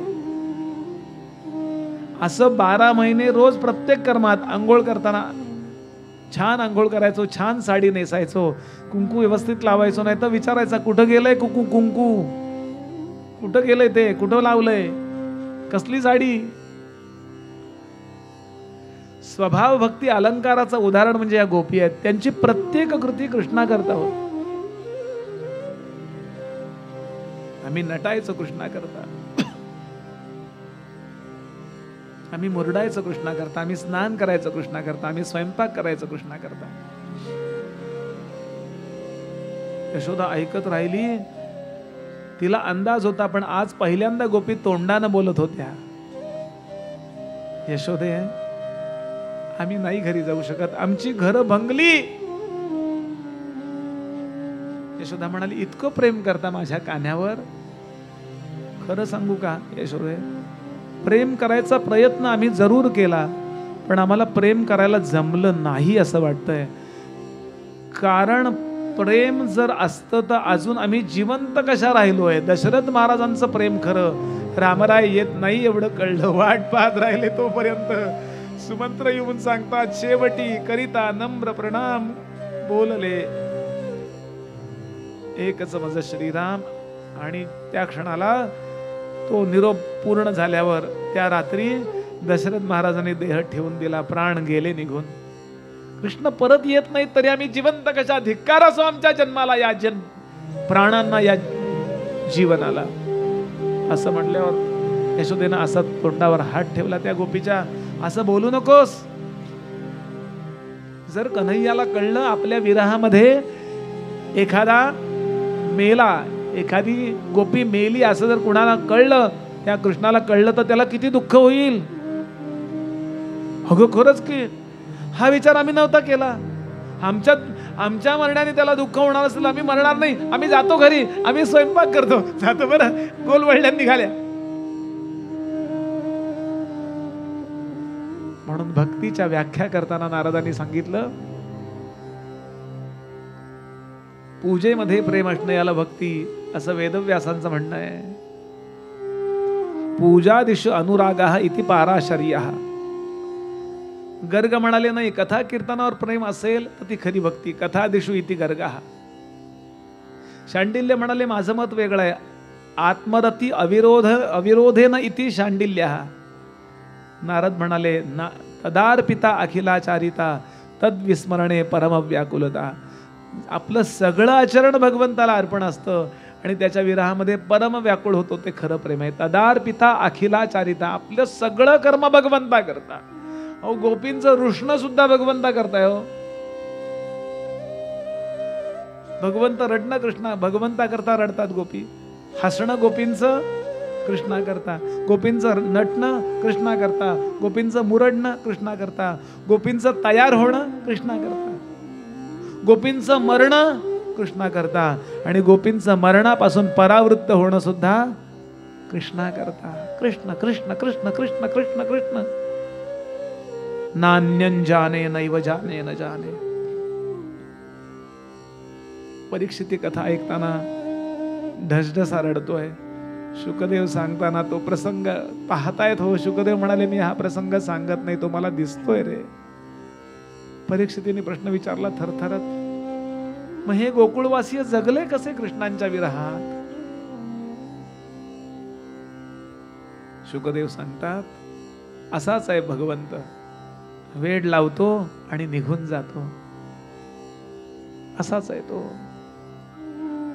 पण जाताना दोन गोष्टी तो बरोबर नेऊ शकत नाही. एक त्याचं मंगलमय नाम, आणि त्यात दुसरं त्याचं मंगलमय चरित्र. आपल्याजवळ आहे काय? रामरायाने अवतार समाप्त केला, कृष्णाने अवतार समाप्त केला, पण त्याचं नाव आपल्या ताब्यात आहे ना.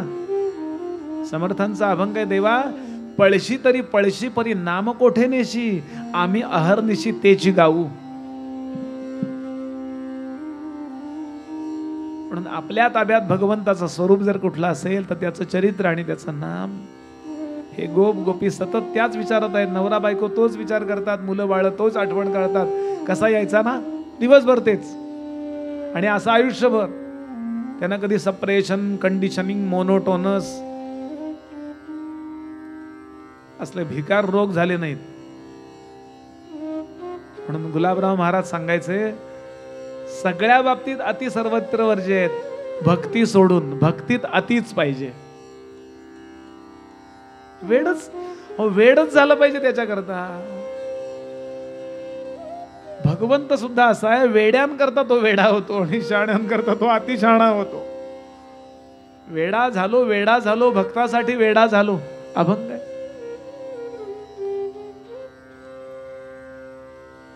सगळे गोप गोपी केव्हा तरी एकत्र येतात, गेट टुगेदर म्हणतात तसं, आणि नृत्य करतात, भजन करतात. जय राधे जय राधे, जय श्री कृष्ण बोलो जय राधे. बोलिए जय राधे.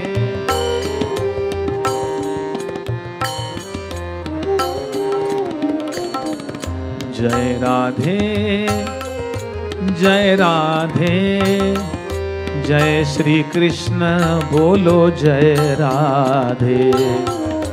जय राधे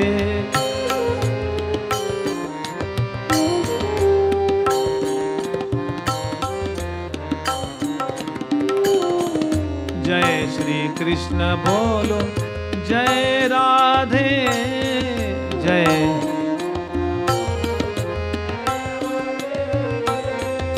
जय श्री कृष्ण बोलो जय राधे. जय श्री कृष्ण बोलो जय श्री कृष्ण बोलो जय राधे. जय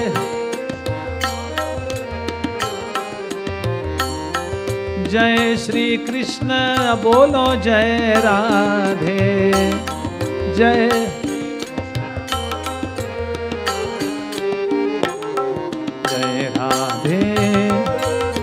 जय राधे, जय श्री कृष्ण बोलो जय राधे.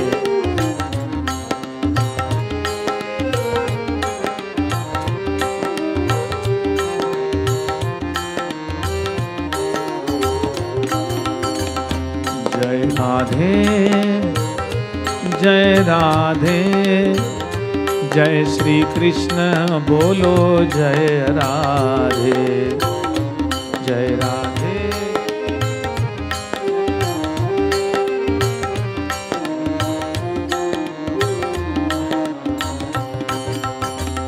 जय श्री कृष्ण बोलो जय राधे.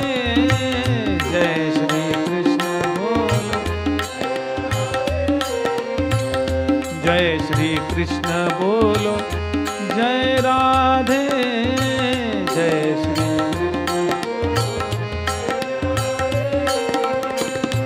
जय श्री कृष्ण बोलो जय राधे. जय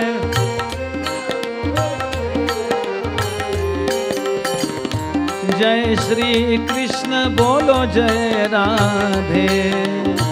जय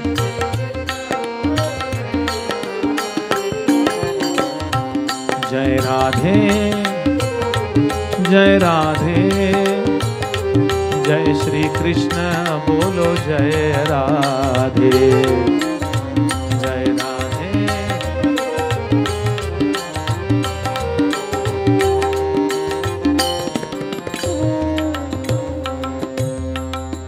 ओम नमो भगवते वासुदेवाय. ओम नमो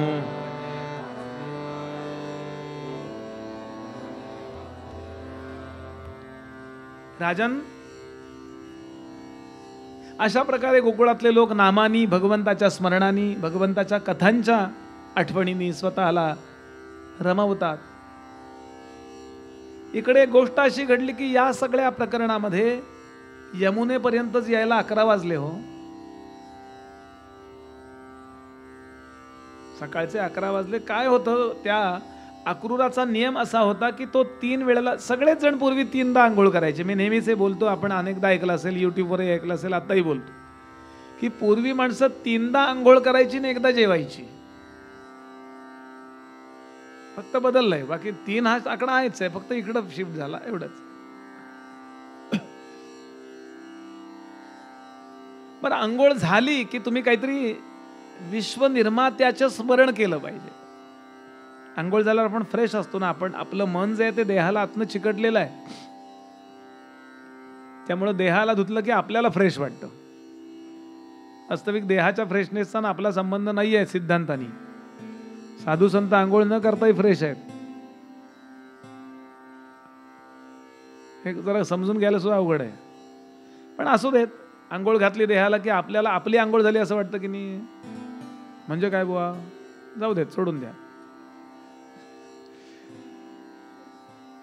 मनाचा फ्रेशनेस देहावर जर अवलंबून असेल तर सरळ आहे, देहाला मन चिकटलंय. म्हणून कर्मकांड नावाची जी गोष्ट आहे ना, ती जे स्वतःला देह समजतो त्याच्याकरता, जो प्राणांच्या मध्ये फार रमलाय ना त्याच्याकरता योग कांड, योग मार्ग ही व्यवस्था. जो बुद्धीत रमलाय त्याच्याकरता ज्ञानकांड ही व्यवस्था आहे, आणि जो मनात रमलाय त्याकरता भक्तिकांड ही व्यवस्था आहे. अगदी प्रधान साधन, बाकीचं 3 असू देत पूरक म्हणून, पण प्रधान साधन काय? मना सज्जना भक्ती पंथेची जावे. मना आणि भक्ती हे महत्वाचं आहे. आणि कलियुगामध्ये आपलं सगळ्यांचं जीवन इमोशन्सवर जास्त अवलंबून आहे, मनावर जास्त अवलंबून आहे. इंटेलेक्च्युअली जेव्हा आपण लाईफ जगतो ना, तर्कावर जगतो, तो बुद्धीवर अवलंबून आहे, बुद्धीच्या अधीन आहे. पण आपल्या इमोशन्स आहेत ना, सिरियल बघता बघता आपण इमोशन्स वाढतात की नाही, डोळ्यात पाणी येतं की नाही. सिरियल मधल्या बायका पण त्या रडत असतात बिचाऱ्या, आणि आपणही घरात रडत असतो. सिरियल मधले लोक जे असतात ते पैसे घेऊन फुकट, म्हणजे पैसे घेऊन खोटं रडतात, आणि आपण फुकट खरं रडतो. नुकसानीचा धंदा. म्हणून मन पातळीवर जो आहे त्याला भक्ती असो, आगंतुक मुद्दा नको. पण आंघोळ करायला उतरला तो, त्यांनी सांगितलं कृष्णा बलरामा रथातनं उतरू नका. मागचा रथ सांगितलंय पेंद्यावरच्या वाकड्या तनसुक मनसुक बारक्या भेलक्या मागच्या रथात होते. बरेच जो लोक निघाले आहेत, नंदबाबा बरोबर आहेत, असे 2-4 रथ आहेत. एकटा तो निघाला असं नाहीये. असं सगळं ते चाललंय. आणि यानं त्याचं आंघोळ करणं हा महत्वाचा भाग आहे. 3दा आंघोळ, सूर्योदयाला आंघोळ, सूर्य माध्यान्हावर आल्यावर आंघोळ, आणि सूर्यास्ताला आंघोळ. आंघोळ झाल्यावर देवधर्माचं काहीतरी करावं. काही करा तुम्ही, 1 मिनिट ध्यान करा, मेडिटेशन करा, पूजा करा, अर्चा करा, काय उदबत्ती लावा, फूल वाहा देवाला. विश्व निर्मात्या करता काहीतरी करा. आंघोळ केल्यावर जो काही पवित्र कर्म करत नाही त्याची आंघोळ म्हणजे कावळ्याची आंघोळ आहे. कावळे आंघोळ करतात आणि पिंडाचा भात खायला निघून जातात की नाही, काय उपयोग आहे? आंघोळ केल्यावर तुम्ही फोटो समोर उभा आहात, हे तो निमित्त आहे फक्त. तुम्ही विश्वनिर्मात्याचा विचार करताय, हे लक्षात घ्या. हा, आपली लाईफस्टाईल थोडी बदलली पाहिजे जर अशी नसेल तर. एका मुलाला विचारलं, बाबा रे तुझे वडील काय करतात सकाळी? तो म्हणला सगळ्यात सकाळी उठल्याबरोबर पहिल्यांदा बेडवर बसूनच टी पितात, घाणेरड्या तोंडानं, ब्रश न करतात. त्याला बेड टी म्हणतात बुवा. म्हणला बेड टी, बेड टी. आणि आपल्या पूर्वजांनी सांगितलंय जाग आल्यावर अंथरुणाचा त्याग करा. रात्री एकदम 8, 9, 10 ला तिकडे जायचंय. म्हणून पूर्वी अंथरुणं घालावी लागत असत, आता घातलेलीच असतात. नुसतं जायचं, अडवायचं, लुडकायचं, आणि म्हणून आपलं शरीर फिट राहत नाही. बेड टी, बेड नाश्ता, बेड लंच, बेड डिनर, शेवटी बेड पॅन ठरलेलंच आहे, हे लक्षात ठेवायला. म्हणून आपल्या देहाला असं ट्रीट करा की तो शेवटपर्यंत आपल्याला कुणावर अवलंबून न राहायला साथ देईल. अगतिकतेनं काही झालं समजा, काय प्रारब्धात आहे माहिती नाही, तरी सुद्धा आपल्या कर्माने ते नको तसं व्हायला, ही काळजी ज्याची त्यांनी घ्यावी. आंघोळ केली की तो रोज ध्यान करायचा. आणि कुणाचा भक्त आहे अक्रूर? हा वैष्णव होता, विष्णू भक्त होता. डोळे मिटायचा आणि ध्यान करायचा. भगवान विष्णूंचं शांताकारं भुजगशयनं पद्मनाभं सुरेशं विश्वाधारं गगनसदृशं मेघवर्णं शुभांगं लक्ष्मीकान्तं कमलनयनं योगिभिर्ध्यानगम्यं वन्दे विष्णुं भवभयहरं सर्वलोकैकनाथं।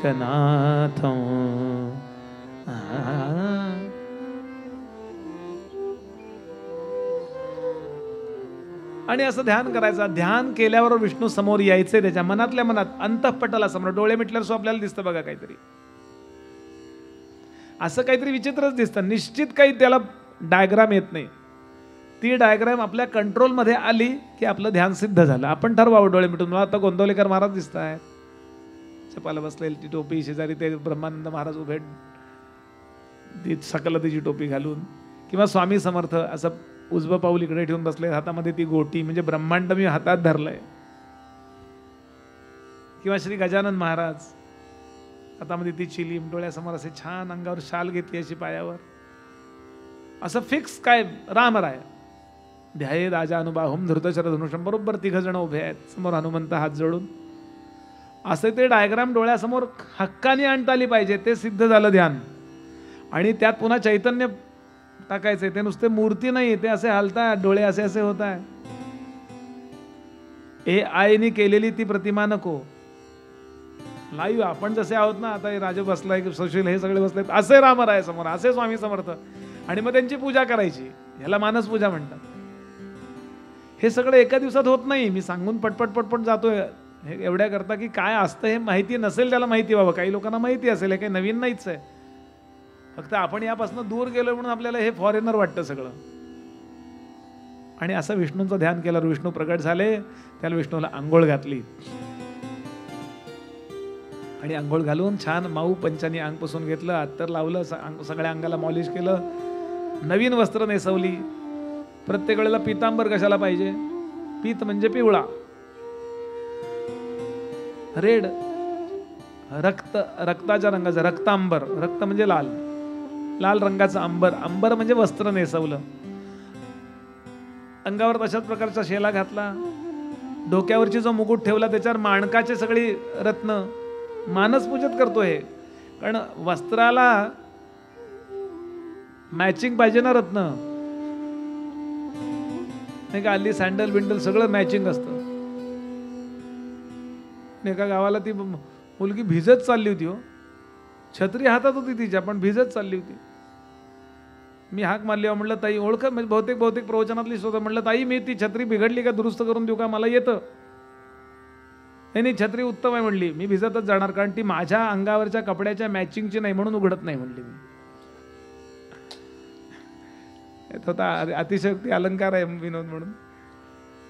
हातामध्ये अंगठा घातल्या 4 बोटामध्ये, त्या पण माणकाच्या, लाल रंगाचं वस्त्र, लाल रंगाचे रत्न, सगळं लाल.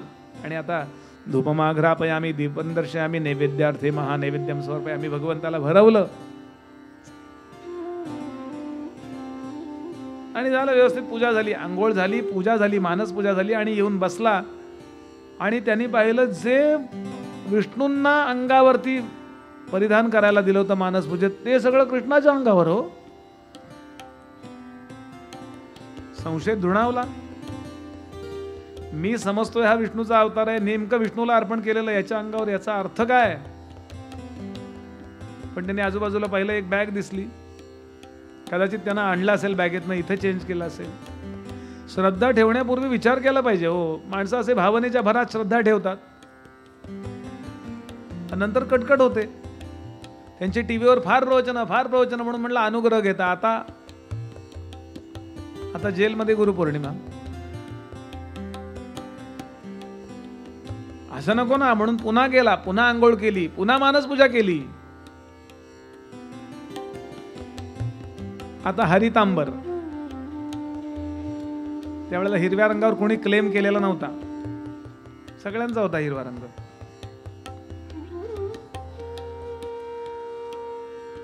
पाचूच्या अंगठ्या, पन्ना म्हणजे पाचू, मोठाच्या मोठा पाचू इथे बसवला. कल्पनेने करायचं हे मानस, जे आपण असं पाहिजे ते कल्पून वाहिजे, येणे प्रकारे कीजे मानस पूजा, दासबोध. आणि लांबनं येता पाहिलं कृष्णाने, असं पाहिलं त्याकडे, ते सगळं कृष्णाच्या अंगावर. पुन्हा आंघोळीला गेला. जेवढा अहंकार जास्त तेवढ्या आंघोळी जास्त. म्हणजे तुमच्या माझ्याबद्दल बोलत नाही, अजून आपण या मुक्कामापर्यंत आलोच नाहीये. कर्मकांड ओलांडल्यावर उपासना कांड सुरू होतं, उपासना कांड ओलांडल्यानंतर भक्तिकांड सुरू होतं, आणि भक्तिकांड ओलांडल्यानंतर ज्ञानकांड सुरू होतं. बरं, नाहीतर बरं झालं बुवा असंच बोला, आम्ही आंघोळ करत नाही, उशिरा आंघोळ करतो म्हणून आम्हाला घरातले ओरडत असतात. अहो, आळसा करता नाहीये, हे ओलांडल्यावर प्रत्यक्षात कर्मकांडाची निंदा सुरू होते. हे कसं आहे माहितीये का, आईन्स्टाईननी म्हणायचंय E=mc², ज्यांनी शोधून काढलं त्यानं म्हणायचंय की मला रिलेटिव्हिटीतलं नीट कळलं नाहीये अजून, असं म्हणणं आहे. आलं का लक्षात? हे क्वांटम फिजिक्स मधलं मला काही कळत नाही असं जर तो म्हणला तर लोक आदर देतील. मला कोण विचारतील कळत नाही, मग तुम्ही कशाला सांगाल म्हणले, आम्हाला माहितीच आहे. लक्षात येते का बघा मला काय म्हणायचंय. पुन्हा अंघोळ केली आणि आता त्याची फेवरेट कलर पिवळा रंग आहे ना त्याचा. पिवळा पितांबर नेसवीन तुला, पिवळा पितांबर नेसवीन तुला, शेला हिरवा घालीन वरती, शेला हिरवा घालीन वरती, अरे माझ्या गोपाल कृष्ण करी मी तुझी आरती.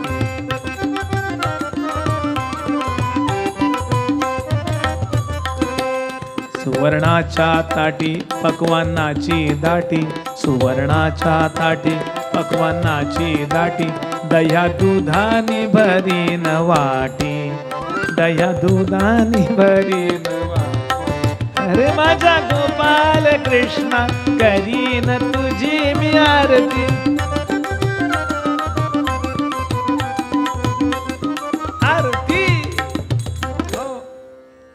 आणि आता धावत धावत आला, आता उतावळ झालाय. अरे मी ज्याच्यावर विष्णू म्हणून प्रेम केलं तोच हा आहे का काय.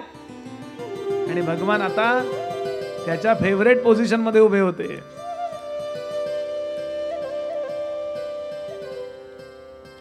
रथात आणि हसे स्माइल करताय, हसतायत. अकरून सांगितलं देवा ओळखलं तो हा विठ्ठल बरवा, तो हा विठ्ठल बरवा, तो हा विठ्ठल बरवा, तो हा माधव बरवा, तो हा माधव बरवा, तो हा माधव बरवा, तो हा विठ्ठल.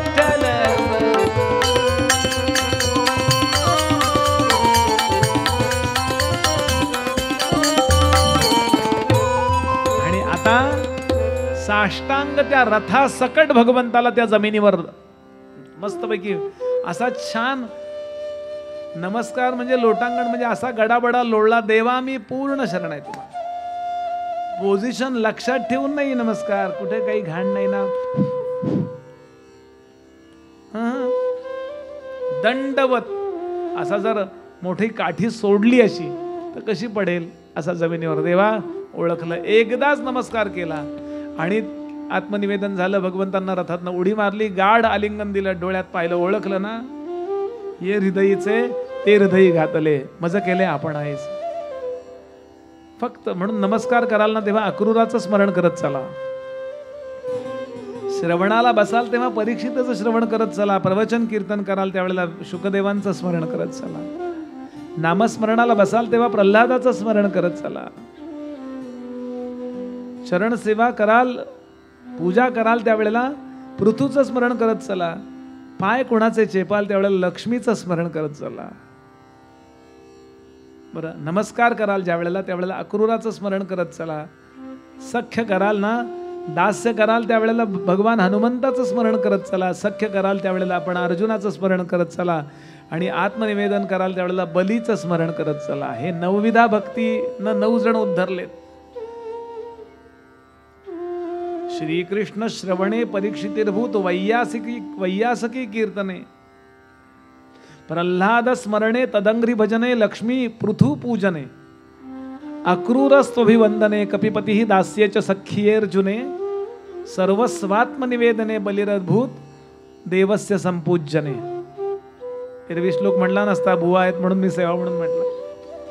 कारण मूळ नाही ऐकलं तर बुवा जरा असे बघतात, काय मूळ का म्हणत नाही हा, असं होतं. असो, आनंद देणारी गोष्ट, ज्याला आनंद होतो त्याला ते द्यायचं. असो. आणि आता अक्रूर निघाला हो, टगडक टगडक टगडक टगडक टगडक टगडक. आता वेगानं निघाला, कारण इतका वेळ जरा बाचकतच रथ चालवत होता. कंसाचे कुणी आले आणि याला मारलं तर काय करू, मी देईन प्राण, पण मला मारल्यानंतर त्याला त्रास व्हायचंय हो. पण आता कळलं सगळ्यांचं हार्ट चालवणारा हाच आहे. कंसाचा सुद्धा हार्ट याच्याच कंपनीत बनलेला आहे. कधी बॅकअप काढून घेईल काही सांगता येत नाही. बिनधास्त. एकदा कन्सेप्ट क्लिअर झाले की मनुष्य बिनधास्त जगतोय हो. घाबरत जगतो. कोरोना झाला तर काही होत नाही हो. धम्म. मेलो तर मेलो, नाही तर काय बिघडतंय. इतके लोक मेले आहे, त्यात आपण अजून 2-4, त्यात काय होतंय. एकदा मृत्यूला घाबरणं बंद. मृत्यूला जो घाबरत नाही तो एकदाच मरतो. मृत्यूला घाबरतो तो रोज मरतो. त्याला शिंक आली घाबरला, त्याला शिंक आली घाबरला. आणि पुन्हा शिंकेचं तंत्र काय माहिती आहे काय शिंकेचं? एखाद्याला शिंक आली, आपल्याला शिंक आली तर आपली ती सर्दी, दुसऱ्याचा तो कोरोना. बिनधास्त जगावं, नियम सगळे पाळावेत, पण निर्धास्त जगणं जे आहे ना. आणि आता गावात शिरायचंय, गावात शिरणार. शहर सुरू होत आहे हो. खेडेगाव संपलं, शहर सुरू होत आहे. भगवंताने विचार केला, शहरात कपडे नीट लागतायत हो. शहरात अकलेचा खूप संबंध असतो असं नाही. मी पहिल्यांदा गडावर 12 वर्ष राहायला होतो 99 पर्यंत. नंतर मी पुण्यात गेलो. एक स्कूटर मला एका मित्राने दिली होती. खूप त्यावेळेला परिस्थिती कठीण होती. कोणीतरी मित्रानं मला त्याची जुनी स्कूटर दिली. मग ती चालवायचो मी. सिग्नल आला की थांबायचो. तर माझ्या शेतात भरकन लोक जायचे, काय खेडेगावात ना आला का काय? मला असं म्हणायचे, खेडेगावात ना आला का काय? असं काय म्हणे. बरं ते पुढं त्यांच्याशी बोलणार काय, ते गेले निघून पुढं. मला काय वाटायचं, मी जे शिकलो ना गाडी, सातारला शिकलो, तेव्हा शिकलो त्यावेळेला कसं मला असं शिकवलं होतं ते शिक्षकांनी की तांबडा सिग्नल लागला ना की थांबा, पिवळा सिग्नल लागला की पहा आणि जा, आणि हिरवा सिग्नल असेल तर जोरात जा.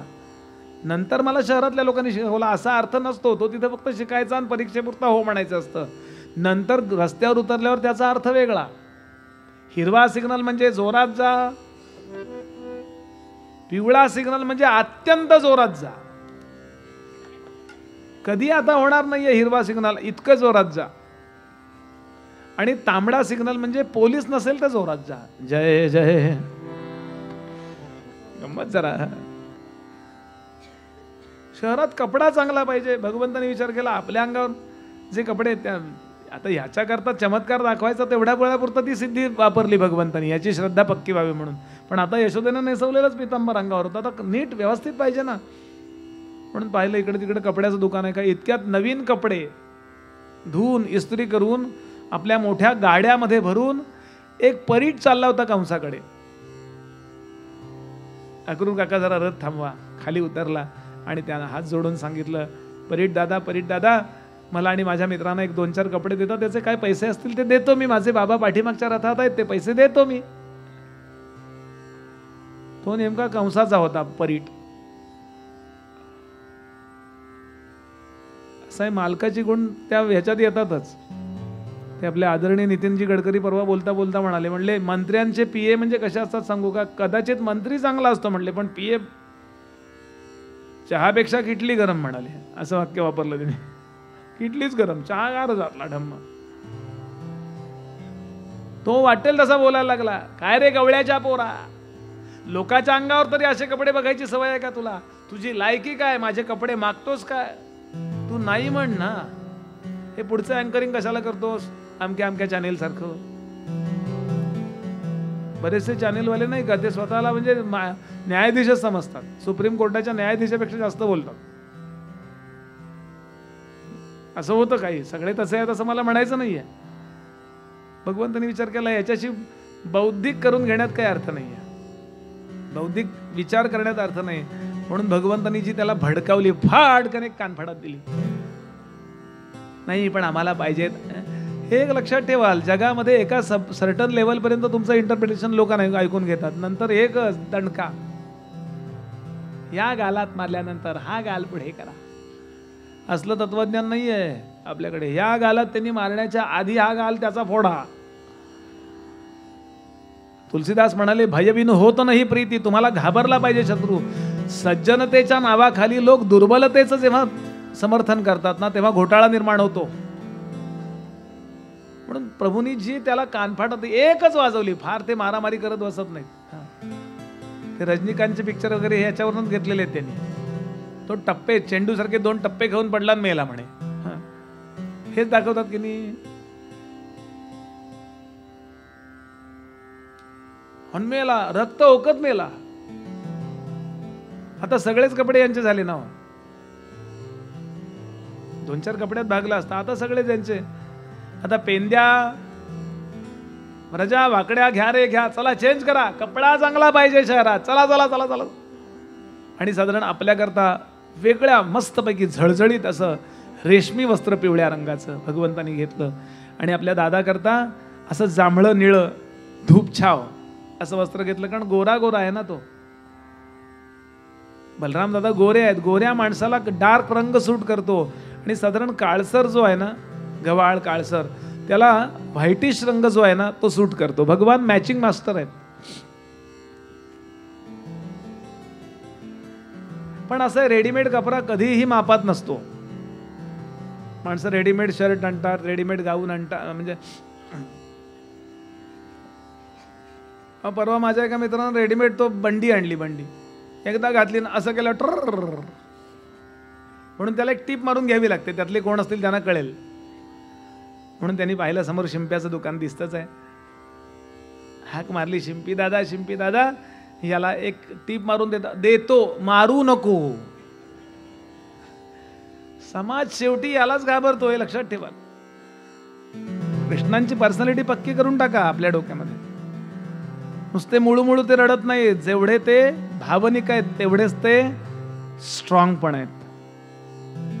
पर्सनॅलिटी कंप्लीट कधी होते? एक छान श्लोक लक्षात ठेवायला, अर्धापुरे आता आपल्याला.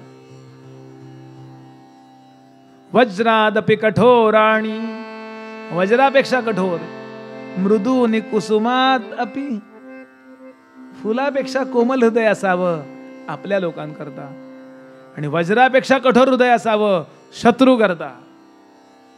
आपल्या तरुणांना या दोन्ही गोष्टी शिकवण्याची गरज आहे. अर्धवट शिकवू नका. अहिंसा परमो धर्म आहे, शेळीचं दूध. पूर्ण विरुद्ध आहे मी याच्या. का? माझे गुरुजी याच्या विरुद्ध आहेत. समर्थ म्हणाले, शक्तीने मिळती राज्ये, युक्तीने कार्य होत असे, शक्ती युक्ती जये ठाई, तेथे श्रीमंत नांदती. Please be confident. कुठे भावना वापरायच्या आणि कुठे शक्ती वापरायची याचा विवेक जर पाहिजे असेल तर आपण महाभारत, रामायण, भागवत हे ग्रंथ अभ्यासा.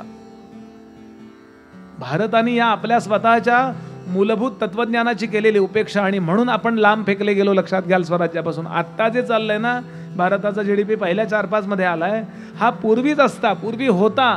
पण आमच्या राजे लोकांनी आणि आमच्या प्रजेनी महत्वाच्या गोष्टींकडे दुर्लक्ष केलं, आणि त्याचा परिणाम आज आपण असे मुळू झालोय. मुळू. आता बरं झालंय जरा 9-10 वर्षामध्ये. अजून एक 10-20 वर्ष पुढं हे जर राहू द्या, बस झालं. मग पुढे ध्यानही तेच करावं लागेल, कोणी आलं तरी. मला परवा एकाने विचारलं, हे बरोबर आहे का? म्हटलं 70 वर्ष त्यांना, 70 वर्ष यांना. हा माझा साधा हिशोब आहे, बाकी काही मला विचारू नका म्हटलं. एकदम सिंपल. बरं, हे तुम्ही माझं खोडूच शकत नाहीये. असो, गंमत सोडून द्या. मला भाव काय सांगायचं की असं कुठं तुम्हाला चालेल का हो? नाही म्हणले, या 2 बहिणी आहेत, एका बहिणीला पळवून दिलं आतंकवाद्यांनी, मग दुसरी देऊन टाका. असं आहे की नाही? या गालात मारल्यावर हा गाल पुढं करा, असंच आहे की नाही? कसला बावळटपणा आहे हा? तो म्हणला, शिवून देतो दा, मारू नको बाबा. लगेच त्यांनी टीप व्यवस्थित मारून दिली. भगवंतांनी चेंज केलं, कपडे बदलले. आता प्रभूंनी विचार केला, जरा चेहरा जरा नीट केला पाहिजे, कारण ओपन फेरारीत ना आले तो. असं AC नव्हतं, त्यामुळे चेहऱ्यावर धूळ बसली आहे. आणि प्रभूंनी पाहिलं, गुडघे, कंबर आणि मान अशा 3 ठिकाणी वाकडी असणारी एक बाई अशी समोर येत होती. तिच्या त्या बॅगवरनच ओळखलं त्यांनी की हिच्या त्या बॅगमध्ये सगळं आवरण्याचं, ड्रेपरीचं साहित्य असलं पाहिजे. बॅगवरून ओळखता येतं, बॅगवरून. काही काही बॅगाच अशा असतात. मला एका मुंबईच्या माणसाने गिफ्ट दिली होती बॅग, हे झांज बिन ठेवायला, व तुम्हाला जायला लागतं, छोटी एक बॅग अशी उभी दिली होती, अशी अशी टिपिकल. अहो लोक मला कानकोरणवाले समजायला लागले. ती कानकोरण्याची बॅग होती, मला माहित नाही, मला वाटलं त्याच्याकडे जास्त पडली, बुवा ही तुम्हाला चांगली, त्यांनी खपवली. पण मला काही त्या संबंध नाही. ते म्हणले तुम्ही कान साफ करता का? म्हटलं करतो, पण तुम्ही कीर्तनाला या मग करतो.